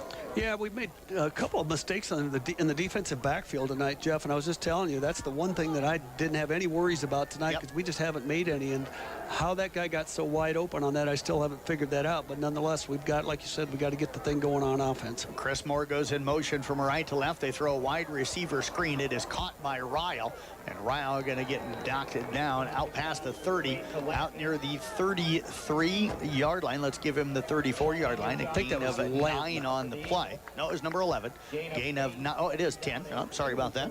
Yeah, Lampman was out there with the lead blocks. The only reason I knew. Okay. Wasn't him. Got to get rid of these uniforms. Oh, they're difficult to see the numbers. People don't realize how hard they are they look nice from the distance, but to actually try to read the numbers sometimes is really difficult. Lampman going to split out here to the left, trips to the right. Tavanami lines up to the left. Ryle now goes in motion. They hand the ball off to Tavanami. He is hit right at the line of scrimmage. Maybe a loss on the play. Going to be a loss of about a half a yard. It's going to bring up third down and about 2 to go. You know, that's a situation where, as a running back, we got to know what our situation is. We only need 2 yards. We don't need 12 or 15. We just need to get that first down. probably had the hole there going up the middle, or at least it looked like it was there, that he could have got that first down. As it is going to be 3rd and 2 now. 2 wide receivers out to the left. They'll come out in an I formation to the Knights. They hand the football off, and it's loose on the field. They had the first down, but the fumble going to be recovered by Kuemper at the 35-yard line. It's going to be now they're going to mark it back to the 34-yard line. So, well, let's see here. One guy's at the 35, one's at the 34. They haven't given the ball to anybody yet. It is going to be Kuemper football, and they're going to say that it was enough for the first down. That was a break. Yes. So the running back folks got past the first down marker, but fumbled it backwards, and Kuemper dove on it. One official said the 34, the other said the 35. The first down line was the 35. The official that said the 35 won out. Yeah. And so with the Knights recovering the fumble, they do pick up the first down. DJ Vanami out of the shotgun, fakes the handoff to Taves. Looking, he's going down the sideline. He's got Gherkin down there. It's going to be overthrown. Double coverage, and Van Fossen running with him. Alex Ravelin coming over the top. It's going to bring up 2nd and 10. Yeah, I was kind of surprised we went to that play, especially still into the wind. We've really struggled going that direction with the long ball all night. Especially when we're looking at 16 seconds left here in the 3rd quarter. I thought we might do the conservative thing, run the ball, see if we could get a few, get this thing into the 4th quarter where we got the wind at our backs. Yeah, must have saw something. They thought they've been trying to get Gherkin deep a few times. It just hasn't worked. Trips out to the right. Gherkin will split out here to the left. Actually, now Morgan to come over to the slot left side. DJ Vanami out of the shotgun. Tay again lines up to his right. They'll hand it off to Tay, and he is going to be wrapped up. And it brought down a loss on the play of about a yard and a half. So we're going to say about a 2-yard loss. It's going to bring up 3rd down and 12 to go. And that running game has not been there very much since Logan Siebenaller went out. No, and it hasn't. Not because Logan is not. And that's the end of the 3rd quarter. The offensive line is getting ate up tonight. And they only have one running back now to worry about. 3rd down coming up for the Kuemper Knights when we come back with the 4th quarter right after this 1-minute timeout here on KCIM. At New Way Ford in Coon Rapids and New Way Auto in Jefferson, we make your vehicle buying experience stress-free. Our sales team will help determine your vehicle needs with options and features that you desire. Our finance team will explain financing terms and options best for each customer. Our service team is always here for you, from our Oil Changes for Life program to our exclusive warranty forever. We work to keep your New Way vehicle going long after the sale. Stop by and let our family help yours get into the next car, truck, or SUV. DMAC's 11,000 square foot expansion is done. It features a state-of-the-art welding lab and classroom. Students can learn on their schedule a variety of welding techniques and methods now available on the DMAC Carroll campus. The expansion also includes a brand new commons area that features study spaces and will host many events, including guest speakers. With this new space, students can easily access one-on-one support from advisors and counselors. To make your educational goals a reality, come see our expansion today or call us at 792-1755.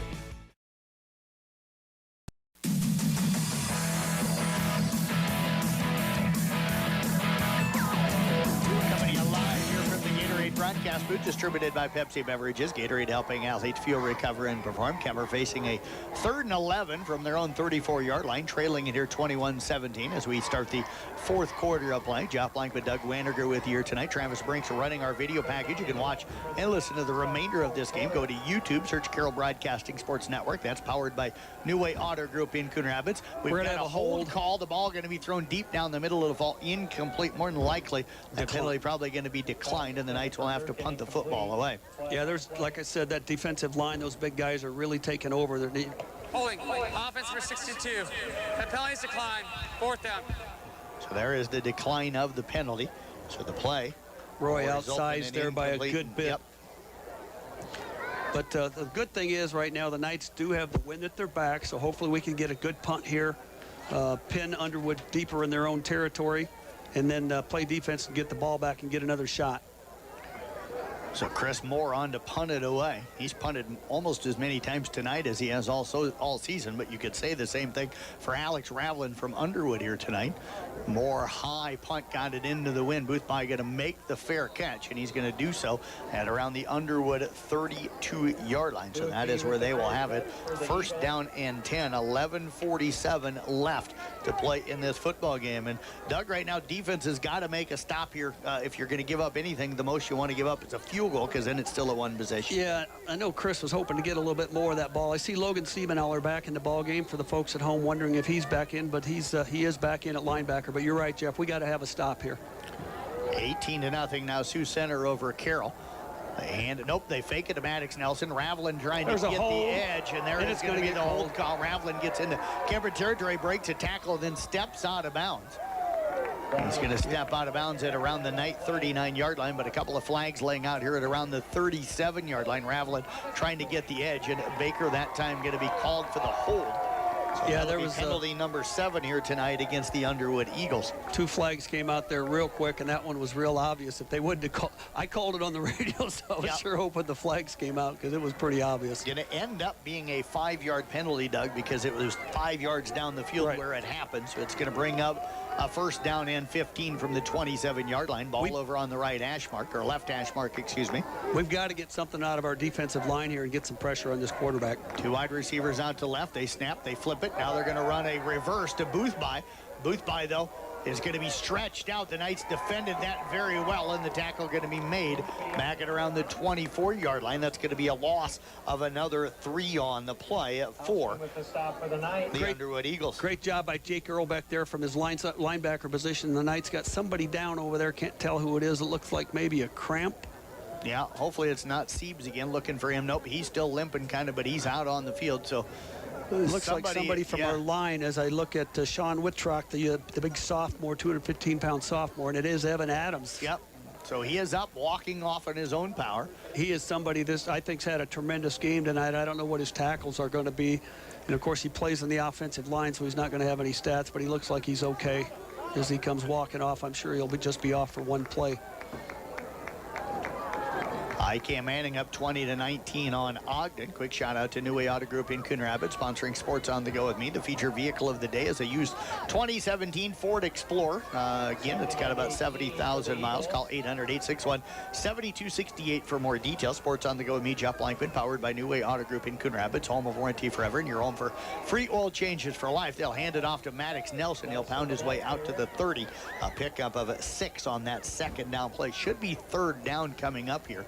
And it is board right now as second down, but it is third down and about 12 or to go here for the Eagles. They get right back to the line of scrimmage. They don't want Adams back in that ball game right now as they look over for the play call. Big down for the Knights. Alex Ravelin out of the shotgun. Takes it, fakes the handoff. They want to run the screen. They complete it to Josh Ravelin, and he is going to be spun out of bounds. Good coverage on the play that time for the Knights. It was Jake Earlbeck making the tackle. Gain out to around the 33-yard line, so it's going to bring up 4th down and a punting situation on this 4th and 11. Great job by Chris Moore from his defensive end position. Got in, put pressure, and sacked the quarterback just as he was getting rid of the ball. So, Jeff, the Knights got what they needed here. Let's just play smart. Let's field the ball and try to get something going on offense. Alex Ravelin will punt the football away. Kuemper expected to get it back. It's going to bounce back to him, and now he's got to try and throw it. He throws it. It's going to be intercepted by Lampman at the 30-yard line. Great pressure by the Kuemper Knights, number 88. Nolan Simons in there got pressure. Forced the play. Nice, attempted play by Ravelin to get rid of the ball, but nothing good was going to happen in that situation. And a big break for the Knights as they got the ball first down at the Underwood 30, 10:35 left in the ball game, down 21-17. Here we go, Jeff. And Kuemper again in really good field position here. That's the second interception tonight.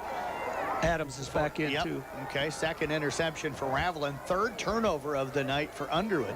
DJ Vanami out of the shotgun, takes the snap, looks downfield.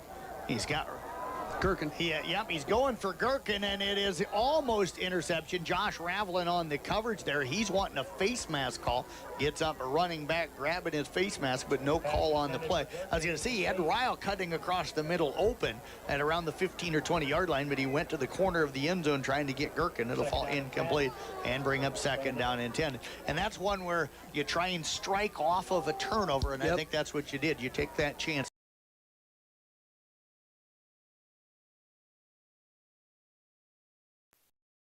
As it is 2nd and 10.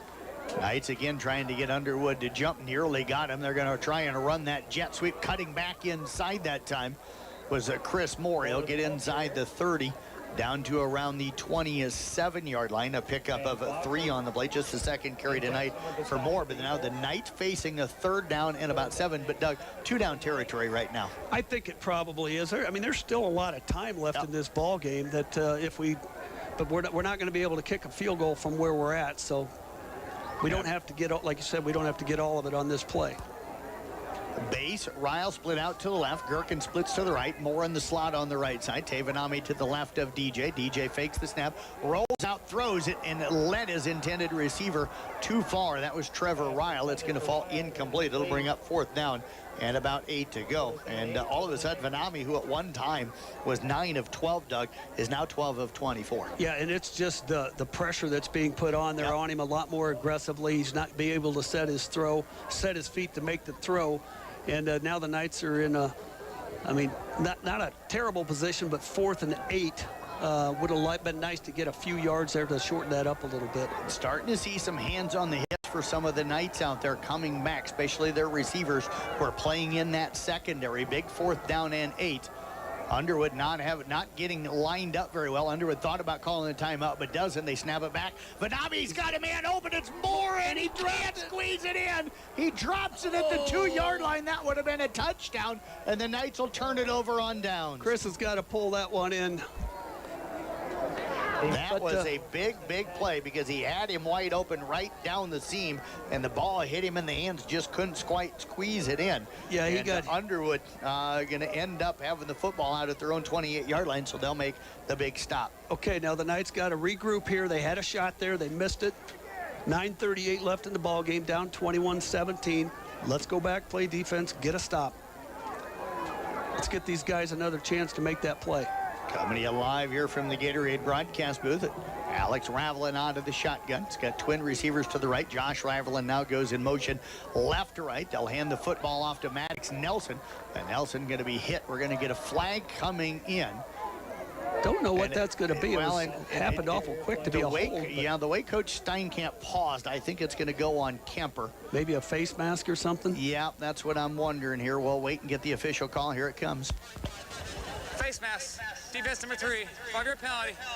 Still first. Unintentional, of course, but nonetheless a big break for Underwood to get that play. Chris being really aggressive out there. Just the 5th penalty tonight for the Kuemper. That 5-yard penalty.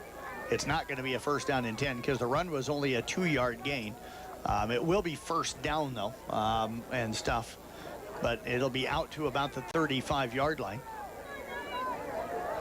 You know, it's not often teams can win the turnover battle and be up on and be down on the scoreboard, but the Knights need a big one here. Shotgun formation for Ravelin. They set up the screen. Kuemper had it read, but Josh Ravelin goes right underneath that time John Bass. We're going to get a flag coming in at the 40. So that was going to be enough for the 1st down out to about the 47. He did a great job of getting under Josh Ravelin, dipping under John Bass, but here comes the penalty. Offense number 62, 10-yard penalty for this one. Holding. You know, we were talking earlier about tackling, and we're tackling high again. We've got to get down below those guys and make those tackles. John's usually somebody that's really good at that, being a wrestler like he is usually a real sound tackler, but that's, 5 or 6 just this half alone where we've missed. East Sac County making the playoffs, a 21-16 victory over West Monona tonight. Carroll down 25-0 now at Sioux Center. 21-17 our score. Boothby goes in motion. They hand it off to Maddox Nelson. He's got some running room up the middle. Knights trying to strip it from him. He is going to be spun down late. And he's going to get back out near the 1st down marker. So it's going to be a gain out to the 39-yard line, a pickup of 9 on the play. And it'll bring up 3rd down now and about 1 yard to go, or maybe 2nd down and 1 to go. So many penalties, losing track of what down and distance it is, but it is 2nd and 1. And now Alex Ravelin going to keep it hit hard, but he'll dive forward as he gets out to that 1st down marker out to the 40-yard line. And a little slow getting up, but he is going to get up. Good solid tackle by Max Pedig from his linebacker position. Again, our linebackers have played pretty well tonight with just a few exceptions. But we're getting into money time now, Jeff. 8:35 left in the ball game, down 21-17. We got to get a stop here. Ravelin goes in motion. They have a little bit of confusion in the backfield, and Knights blow up the play. Getting in there, Chris Moore. Also getting in there was a Will Healy. Healy makes the tackle back at the 36-yard line. A loss of about 4 on the play for Nelson. And it's going to bring up now second down and about 16 to go. And it looks like, Doug, that right now Underwood going almost exclusively to the run game. Yeah, they've gotten a little bit conservative. I think it's a little early in the ball game to do that, but here they're going with the pass here now. On that second He's down have play. the wide open field over there. Scramble. Max Pedig tries to cut him off, but he gets around him and now slips another tackle and picks up the first down into Kuemper territory down to the 49-yard line, a pickup of 15 on the play. Doug, they were containing him well early in the game, but Alex Ravelin now starting to have some success running the football. Yeah, Max was on the linebacker position. He wasn't out there all alone, but he should have turned him inside and should not have tried to go for the tackle. Just kept him and contained him because he had other help on the inside, didn't have anything on the outside, and as it was, he went for the first down. First down and 10. They'll hand it off to Maddox Nelson, and Nelson just pushes the pile and got a good surge from the offensive line down to the 43-yard line. A pickup of 6 on the play. Doug, the thing that we've got is somebody interesting down out there too, Jeff. The thing that is interesting to me is, Kuemper's got an injured player. There's 7:23 left in this game. Underwood's keeping the ball on the ground for the most part here. They did drop back to throw the one pass. The thing that they haven't started doing yet is chewing up that play clock. They're still snapping it with 25 seconds left on the play clock, which I'm a little bit surprised by. That's kind of what they are, they though. Do. That's they their do. rhythm. Absolutely. They like to get that rhythm. Is that Siebenauer down again with that ankle? He's hurting, and that's somebody that we certainly can't have as we go. You know, this game doesn't mean as much as the upcoming games. Right. I mean, granted, you want to be the district title. Yep. But we're not going to be home field in the first game anyway, at least the way I understand it, because Carroll's got a home game that night. Yep. But we certainly need to stay healthy, and Siebes is one of the guys that we've got to have in there. It looks like he's really rolled that ankle pretty good. And Doug, from what I understand as well, we don't know for sure until after the pairings come out tomorrow where Kuemper is going to host. They can't have the team travel further to go to where their location that they're going to play. So they're waiting to see who they get paired up with before they do decide where they're going to play that football game. They've got options. They've worked on options, but haven't announced anything. We'll announce the pairings 10 o'clock tomorrow morning. I'm going to be on my way to West Lafayette, so Tyler Bruner will handle that for us in the morning. But why would we'll you have drive that out to Kuemper West game. Lafayette? Going to be a Husker fan. We've got we'll have that game covered next week, and now they toss it back on a little pass play, and again a high tackle, but a gain down to about 42 yards. Easton Robertson on the carry. He'll pick up maybe about a yard. It's going to bring up 3rd and 4. And I'm guessing this is going to be 2-down territory for them too. I can't imagine they're going to try to punt the ball away, but let's get a stop here on 3rd down for the Knights. But again, a high tackle. Chris made a good solid tackle, but it was high. Underwood has 2 wide receivers out to the left and 2 to the right. They'll send Booth by in motion from right to left. Ravelin out of the shotgun. Now they'll peek over at the clock. Now he's going to come back over to the right as they look over to the sideline and get the call. 10 seconds left on the play clock. Ravelin out of the shotgun, takes the snap, goes straight ahead, slips through the offensive line and gets all the way down to the 30-yard line. Great blocking up front that time, and Alex Ravelin picks up 12, and that'll move the chains. I don't know if it's poor tackling or just good, strong running by these guys, but they're running through tackles that, we've not allowed that type of thing at all this year. We certainly didn't in the first half. And that could be a sign of that size, just, having its impact on wearing us down. Yep. Clock ticking here, 21-17 Underwood, 6 minutes left in the ballgame. Eagles have it 1st down and 10, and now they're trying to take a little bit more time off of that play clock. Ravelin turning around. I don't know if he realizes he's got one in front. He keeps turning around and looking at the play clock behind him. Play clock is down to 10. Game clock now down to 5:47. They'll snap. Hand it off to Maddox Nelson, and Nelson going to be spun down, but he'll pick up yardage. Yep. Again, the Knights are just continue. We've said it several times. They're tackling high. They've got to get down on him and get their shoulder pads into his stomach. We're trying to, arm tackle, shoulder tackle, and that's not going to work with a big, strong back like that. Gain down to the 27-yard line. A pickup of 3. Going to bring up 2nd and 7. Ball over near the right hash mark. Ravelin again out of the shotgun. Knights come with some pressure on the blitz. He's going downfield. He's got a man down there, and it is caught for the touchdown by Boothby. Just a really well-thrown ball. Great coverage. I don't think that we could have covered him. Hausman was back there. I don't think he could have covered him any better, but it was just a perfectly thrown ball right into his breadbasket. And That's going to start making it tough. It's now 27-17 pending the extra point here. And coming in to kick it is Bashore. They've done it 3 times, Jeff, and that was the one thing I was not worried about, was throwing over the top of our D-backs. But again, they've been successful 3 times tonight.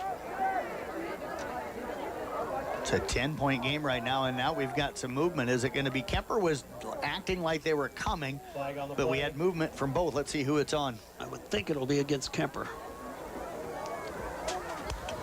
Dead ball. Encroachment on the defense. After this is the goal. Retry. Now they may consider going for 2 here. Yeah, they might, but the only thing it does is it kicks it up to a 12-point game. 12 so I guess it would make it where if Kuemper misses extra points, it would make it a 2-touchdown game. But they are going to keep the guys 6th penalty of the night for the Knights. Knights have been able to get some pressure on these extra points. Almost got it there, but Bashore will kick it up through. And Underwood, they lead it here 28-17. We're back in a minute here on KCIM. Motor Inn of Carroll is your hometown team for all of your sales, service, parts, and collision needs all season long. From the helpful sales staff to the area's best service department, Motor Inn of Carroll has the expertise that you need to stay on the road and keep that auto investment looking good. From work to play, they have it all. Good luck to all the area teams from Motor Inn of Carroll.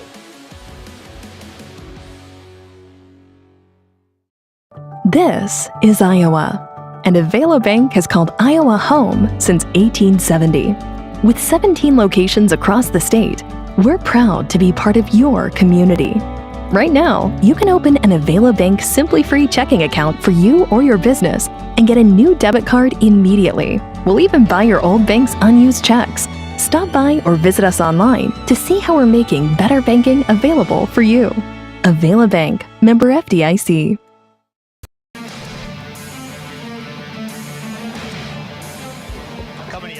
From the Gatorade broadcast booth, distributed by Pepsi Beverages. Gatorade helping athletes fuel, recover, and perform. Underwood's at touchdown stretches their lead here to 28-17. Carroll falls on the road tonight, 25-0 to Sioux Center. So the Tigers' playoff chances just pretty much dropped to none. And now Kuemper has the ball get away from him on the kickoff. It'll be picked up by Moore deep, and he is going to be hit and dropped at around the 16-yard line. So Kuemper buried deep in their own territory on the kickoff with 5:06 left. Doug, Knights can throw the ball. They've struggled here in the second half, and Ami now 12 of 25, just 92 yards, but capable of throwing the football. They're going to have to put it up now.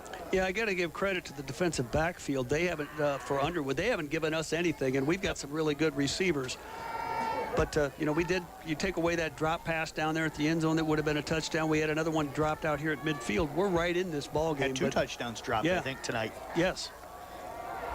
DJ Vanami out of the shotgun. He's got trips out to the left, fakes the handoff to Tavanami, goes across the middle. It is complete. Ryle slips a tackle. Going to get out to the 29-yard line, a pickup of 13, and the Knights will go into their hurry-up. Not impossible. Just, you know, got to keep moving. Can't make any mistakes. Under 5 minutes now, down 28-17. By 11, yep. Second catch tonight for Ryle. DJ rolls out again, throws it. It is going to be complete. Got Ryle out to the 42-yard line. Another pickup of 12 on the play and another first down. We got an injured player, number 13, down for Underwood over there. Going to stop the clock. So a couple of completions for Kuemper here. It looks like maybe a cramp they're working on over on the far side of the field. We'll snap away. Don't forget our Mackey Motors postgame show coming up following the ballgame back in 30 seconds here on KCIM. Someone you can rely, who's always on your Fun, it can give our students a sense of identity and help them develop long-term relationships. This is Dr. Nate Luth, Next Generation Chiropractic. Student athletes, make sure you are taking care of your body before, during, and after the game. Proper warm-ups and cool-down are vital to staying on the field or court, and having regular chiropractic appointments can help reduce the risk of injury. Stay in the game by taking care of your body. Good luck to all area student athletes this season. Let's stay healthy and have fun. 28-17 right now. Clock has begun here. I don't know if it should be running, but they did start it. Yep. Clock ticking down to 4:30. Coach Steinkamp's looking too. What's going on here? Yeah. Kuemper hurries up to the line. They'll snap. DJ looking to throw, holds onto it, throws it. It is complete to Tay. He's going to be wrapped up and dropped at the 45-yard line. A pickup of 3 on the play. Yeah, we lost about 13 seconds there that could become valuable, but I guess we can't complain because we're at home. So. Right, yeah. So a 3-yard gain to Tay Vanami that time. His second catch of the night. DJ again with the snap, drops back, rolls out, looks downfield, and now he's going to have to just tuck it up and run and get what he can. He'll go out of bounds at around the 48-yard line. A pickup of 3 on the play. Going out of bounds will stop the clock. Just play of the drive coming up. The Knights will face a 3rd down and about 4 yards to go. Got to get to the Underwood 48 for the first down. Watching that play, our receivers are looking a little tired. We're not running good, strong routes. We're not making good, strong cuts like we were earlier in the game or earlier in the season. So the Knights might be a little wore down. This size might be taking their toll, but 3:52, this ball game's still there if they can make a couple of good things happen. Base out to the left along with the Ryle. Gherkin splits to the right. More in the slot on the right side. Vanami drops back. Pressure now comes. He escapes the first pressure. Still scrambling around. He's got a man wide open down there, and it's knocked away by Alex Ravlin, who came out of nowhere from his safety position, Doug, and ended up making the play. They had a man wide open down the field, but Ravlin just made a great play on a ball that was intended for Jake Earlbeck. Heck of an athletic play again by DJ Vanami to dance around in the pocket and find it. It's do or die now for the Knights. 3:41 left here. 4th and 4 yards to go. I mean, it's manageable. Earlbeck will come out. Moore going to check back in. Lampman, Ryle out to the left, Gherkin to the right, Moore in the slot on the right side. Pressure comes, he's going to scramble, tucks it up, he'll pick up the first down and gets out of bounds at around the 46-yard line. So a gain of 6 on the play that time for DJ Vanami, but enough for the night first down. Stops the clock. And again, 3:36 now left. Ball over here on the right hash mark. Underwood up by 2 scores right now, 28-17. Ryle, Lampman going to split out to the right, Gherkin to the left, Moore in the slot left side. Tavanami to the right of DJ out of the shotgun. They'll take the snap, they hand it off. Tay's got a little running room, breaks a tackle, momentum, gets through, and he's going to get down inside the 30, down to around the 28-yard line. A pickup of 18 on the play for Tay Vanami. I really like that play call because we've been spreading them out, and they backed up, and I feel sorry for number 2 because Tay hit him like a locomotive.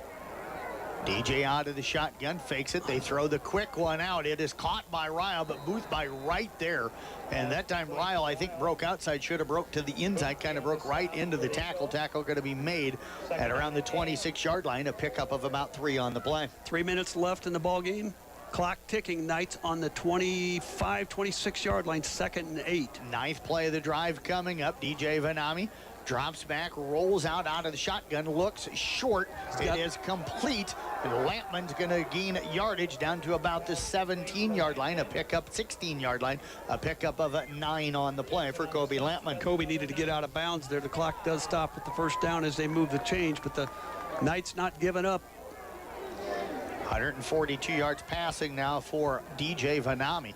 He'll come out of the shotgun, trips out to the left. Pressure comes off the edge, steps up, throws it, and it is it intercepted? It is. No, we haven't gotten a sign yet here. Underwood has the football in their hands. I think they're calling it incomplete. Are they going to call it incomplete? They are going to call it an incomplete pass. Underwood is beside themselves on that. I couldn't see it. I couldn't either. I had it the way you called it, but the officials down there and saw it differently. But at least it's an incomplete pass, and we get another down on 2nd.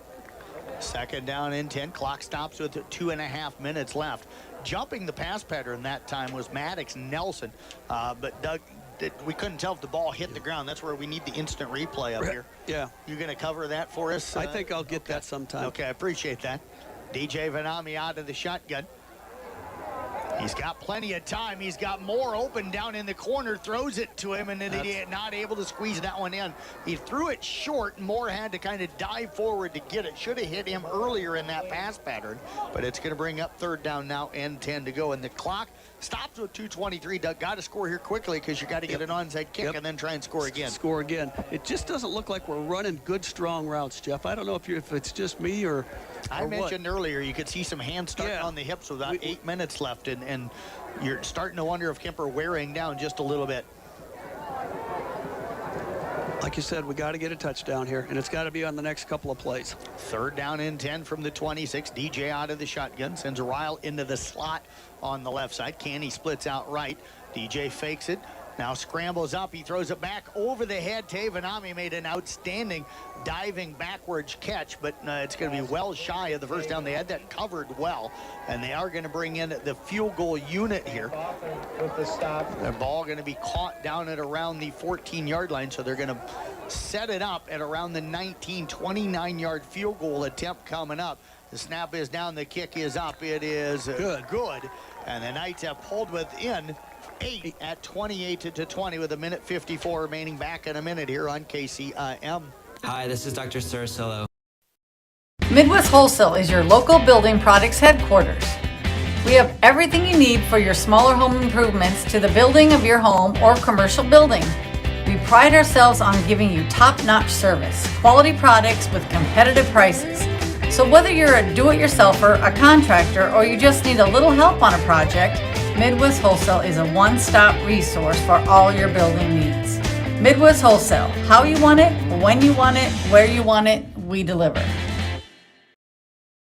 Hey sports fans! If you're hearing this message, chances are it's from a device that holds a battery. These little batteries cause big fires in the landfill. They explode when crushed, and we crush everything. Drop batteries in the battery collection program, not in the trash. Collection sites are located in communities throughout Carroll County. Visit carrollcountylandfill.com to find a collection site near you. We're Carroll County Solid Waste, wishing our area athletes a safe and successful sports season. It's all going to come down to this as we come to you live here from the Gatorade broadcast booth. The Kuemper Knights going to attempt. Look at this, Jeff. He should put it over both lines and let our speed come down and get it. He might look to do that. They've got 10 guys within about the line of scrimmage. There is the kick. Underwood doesn't go get it, but then able to reach out, and Maddox Nelson will come up with it. And the Knights do have 2 timeouts left, Doug. So 1:54 to go in this game. They just can't give up a first down. I thought he might try to pooch that over the top of both lines because there was nobody back behind the 40, 42-yard line. Our receivers are coming full bore, and if they can kick that ball over there, we'd have had a good shot of recovering. And as it is, they're going to have it first down at the 49. Probably not something that they'd ever worked on. So hard to probably try it if you haven't ever worked on it. Actually, they've done that in several games, but not quite in that situation. Kuemper running a defender onto the field late here. They're going to hand it off to Maddox Nelson. He'll slip through, doesn't get the first down, but is going to pick up about 8. So they're going to mark him down at around the 43 of Kuemper, a gain of 8 on the play. That's going to put him over 100 yards. It'll bring up 2nd down and 3. The Knights again, Doug, with the 2 timeouts. Surprised they didn't use one there, but they're going to let the clock tick down. They'll use it after 2nd and probably 3rd down. If Underwood picks up a first down here, it doesn't matter. It's almost over. It's academic at that point. Yeah. The player running on was Will Simons. He didn't realize he was in the ball game, but he's not one of the regulars, and he's in there because Siebeneller's out. So, Audubon now up 56-34 late in the 3rd quarter tonight at Woodbine. That'll be the ball game. There's going to be a first down run for Ravlin. He'll get down to the 40-yard line. That'll be a pickup of 3. That's going to move the chains. And we'll see if Kuemper decides to use those timeouts or not. Again, they have 2 left, but nothing really they can do unless Underwood turns the ball over. They can snap it a couple of times. We did finally call it. Yep, they are going to call the timeout. So the clock stops with 54 seconds left, 28-20. We're back right after this quick 30-second timeout on KCIM. St. Anthony Regional Hospital, the regional leader in healthcare, dedicated to improving the health of the people they serve. At St. Anthony Regional Cancer Center, you'll find the convenience of cancer and oncology consultation and treatment in one convenient location. At St. Anthony Clinic, you'll find a team of doctors and nurses that care about you and your family's health. St. Anthony Clinic is devoted to comprehensive health care for people of all ages. For every stage of life, always look to the cross. Always St. Anthony.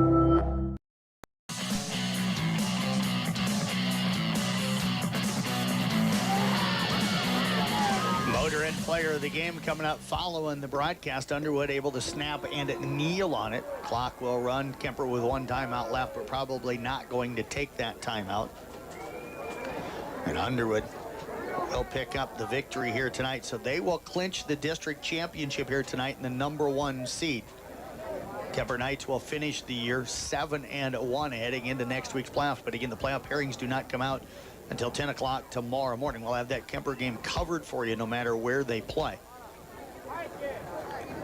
Tune in for the New Way Auto Group scoreboard show coming up on KCIM and Kick 10 to midnight. Nathan Cohn's Jim Molitor will talk with Coach Steinkamp. I'll also have him on the MC Country Cafe Coaches Show. Ravlin will take another one, and they do not have to snap it. 8 seconds left in this one. Underwood will win it here tonight as they will pick up the 28-24 victory over the Kuemper Knights. We'll step away. Mackey Motors postgame show. That is coming up in 3 minutes right here on KCIM. For almost 150 years, Roselle Mutual has been insuring homes, farms, and so much more in Carroll and the surrounding communities. We offer outstanding coverage whether you need it for your shiny new car, your next ATV ride in the trails, or boating day on the water, or you're looking to put better protection on your family home and farm. Roselle Mutual and Grinnell Mutual are here to provide you with expertise, exceptional service, and quality insurance for all of your needs. For commercial, farm, home, and auto insurance, give us a call today at 792-4525. Roselle Mutual, proudly insuring the area since 1876. One of the best kept secrets in Carroll is JP Flooring. I was looking to replace the floor in a couple rooms at home. It can be super overwhelming with all of the options available. I popped by JP Flooring and was super surprised and impressed with the showroom and selection. I had no idea how extensive their product lines were. They have a designer on staff that helped me narrow down what I was looking for. When you change your floors, it changes the whole character of a room. I used their product visualizer and could literally see in advance what the styles would look like in my room. I totally recommend JP Flooring in Carroll. Family owned and operated since 1948, Quant Auto Salvage is the area's best full-service scrap facility. Whether you are looking to sell scrap iron, vehicles, or batteries, or you need to locate that difficult-to-find part for your vehicle, they have what you need. And if it isn't in stock, they can locate it with their nationwide parts database, or you can pull it yourself at their You Pull It. Quant Auto Salvage. They sell the best and recycle the rest on Kitty Hawk Avenue in Carroll. At The Present Company, we will help you transition your home and wardrobe with the changing seasons. Hi, this is Andrea. Whether you're looking to get warm and toasty this winter, or it's time for a light and airy lift this spring, shop our collection of boutique-style clothing, gorgeous accessories, and purses. Add personal style to your home with unique home decor pieces that will warm your rooms from wall to wall. Infuse your home and your wardrobe with style from The Present Company in Audubon.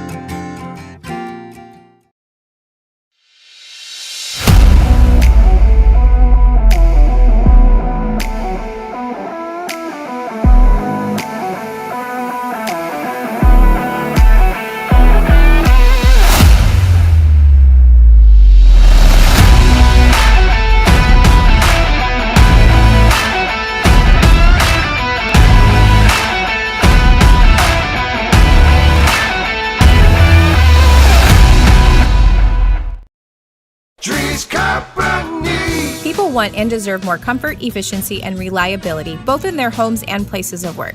Dries Company will be there to meet these challenges, whether we are designing a new system or servicing your existing equipment. We are a rapidly growing company that strives to meet and exceed all your expectations. No matter if you are looking to buy new appliances or need the help from one of our certified technicians, we are here for you. We pride ourselves in our installation and service. Dries Company, servicing the Carroll area since 1933.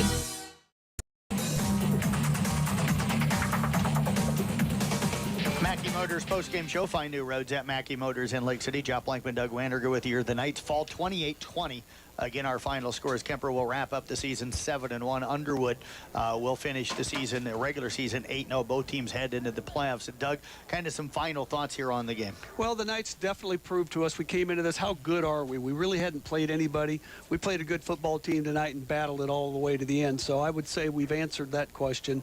I think, we talked about the size and how it didn't seem to have the impact on the game early in the game like we thought it would. But I think it did have a big impact as the game wore on. I think our guys were tired. I think that size wore us down. They kept rattling off big run after big run, and we just looked tired toward the end of the ball game. Our tackling got poor. We were missing tackles, but you take a couple of drop touchdown passes away from this ball game, and Kuemper ends up on top. And I think looking back, as I said in the break, this game doesn't mean a ton. We could play this team again in the playoffs if we went to the same playoff spot. So, yeah, we would have liked to have had the undefeated regular season. We would have liked to have had the district championship. But guys, there's a lot of football to be played yet, and you prove that you're a very good ball club. Absolutely. Outstanding ball club for this Kuemper team here tonight. Let's quickly run you through some numbers here for Kuemper.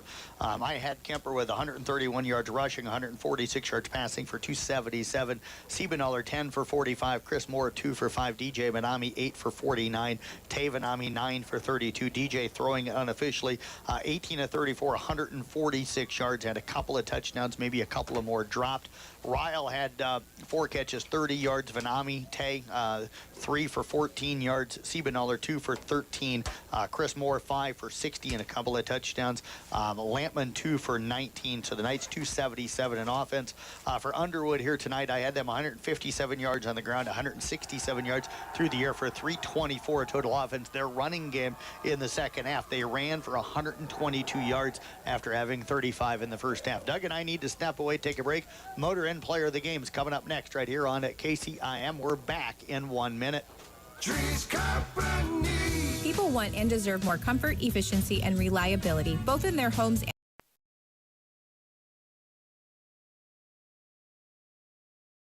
From footings to framing to finish. For farm, home, or commercial, for more than 90 years, Wall Lake Lumber Company has been proud to help our communities grow. With 4 convenient locations and one of the largest building material inventories in the area, we are sure to be able to fill all your building needs. From project design and estimating to friendly advice, we can't wait to be part of the process for you.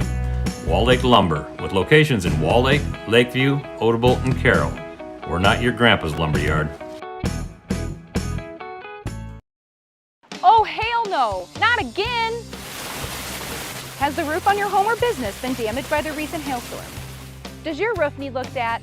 Let our hail damage experts at Brinks Exteriors work for you to get you a new roof. Call 712-ROOF-PRO. We know the last thing you want to do is worry about your biggest investment. Hail happens, but we can fix it. Call Brinks Exteriors now for a free roof inspection. 712-ROOF-PRO. Of the game here tonight, Vanami again in the passing game, 18 of 34, 146 yards, a couple of touchdowns. Defensively, I think had 4 tackles, also had an interception defensively, ran the ball as well 8 times for 49 yards here this evening. So DJ Vanami is our Motor Inn Player of the Game. For Doug Waniger, my broadcast partner tonight, for Tiffany back in the studio. The Kuemper Knights fall here tonight to Underwood 28-20. Tune in to KCIM and Kick tonight for the scoreboard show, New Way Auto Group scoreboard show from 10 to midnight. Nathan Cones and Jim Molitor. That's going to wrap up our coverage. Have a great night and great weekend.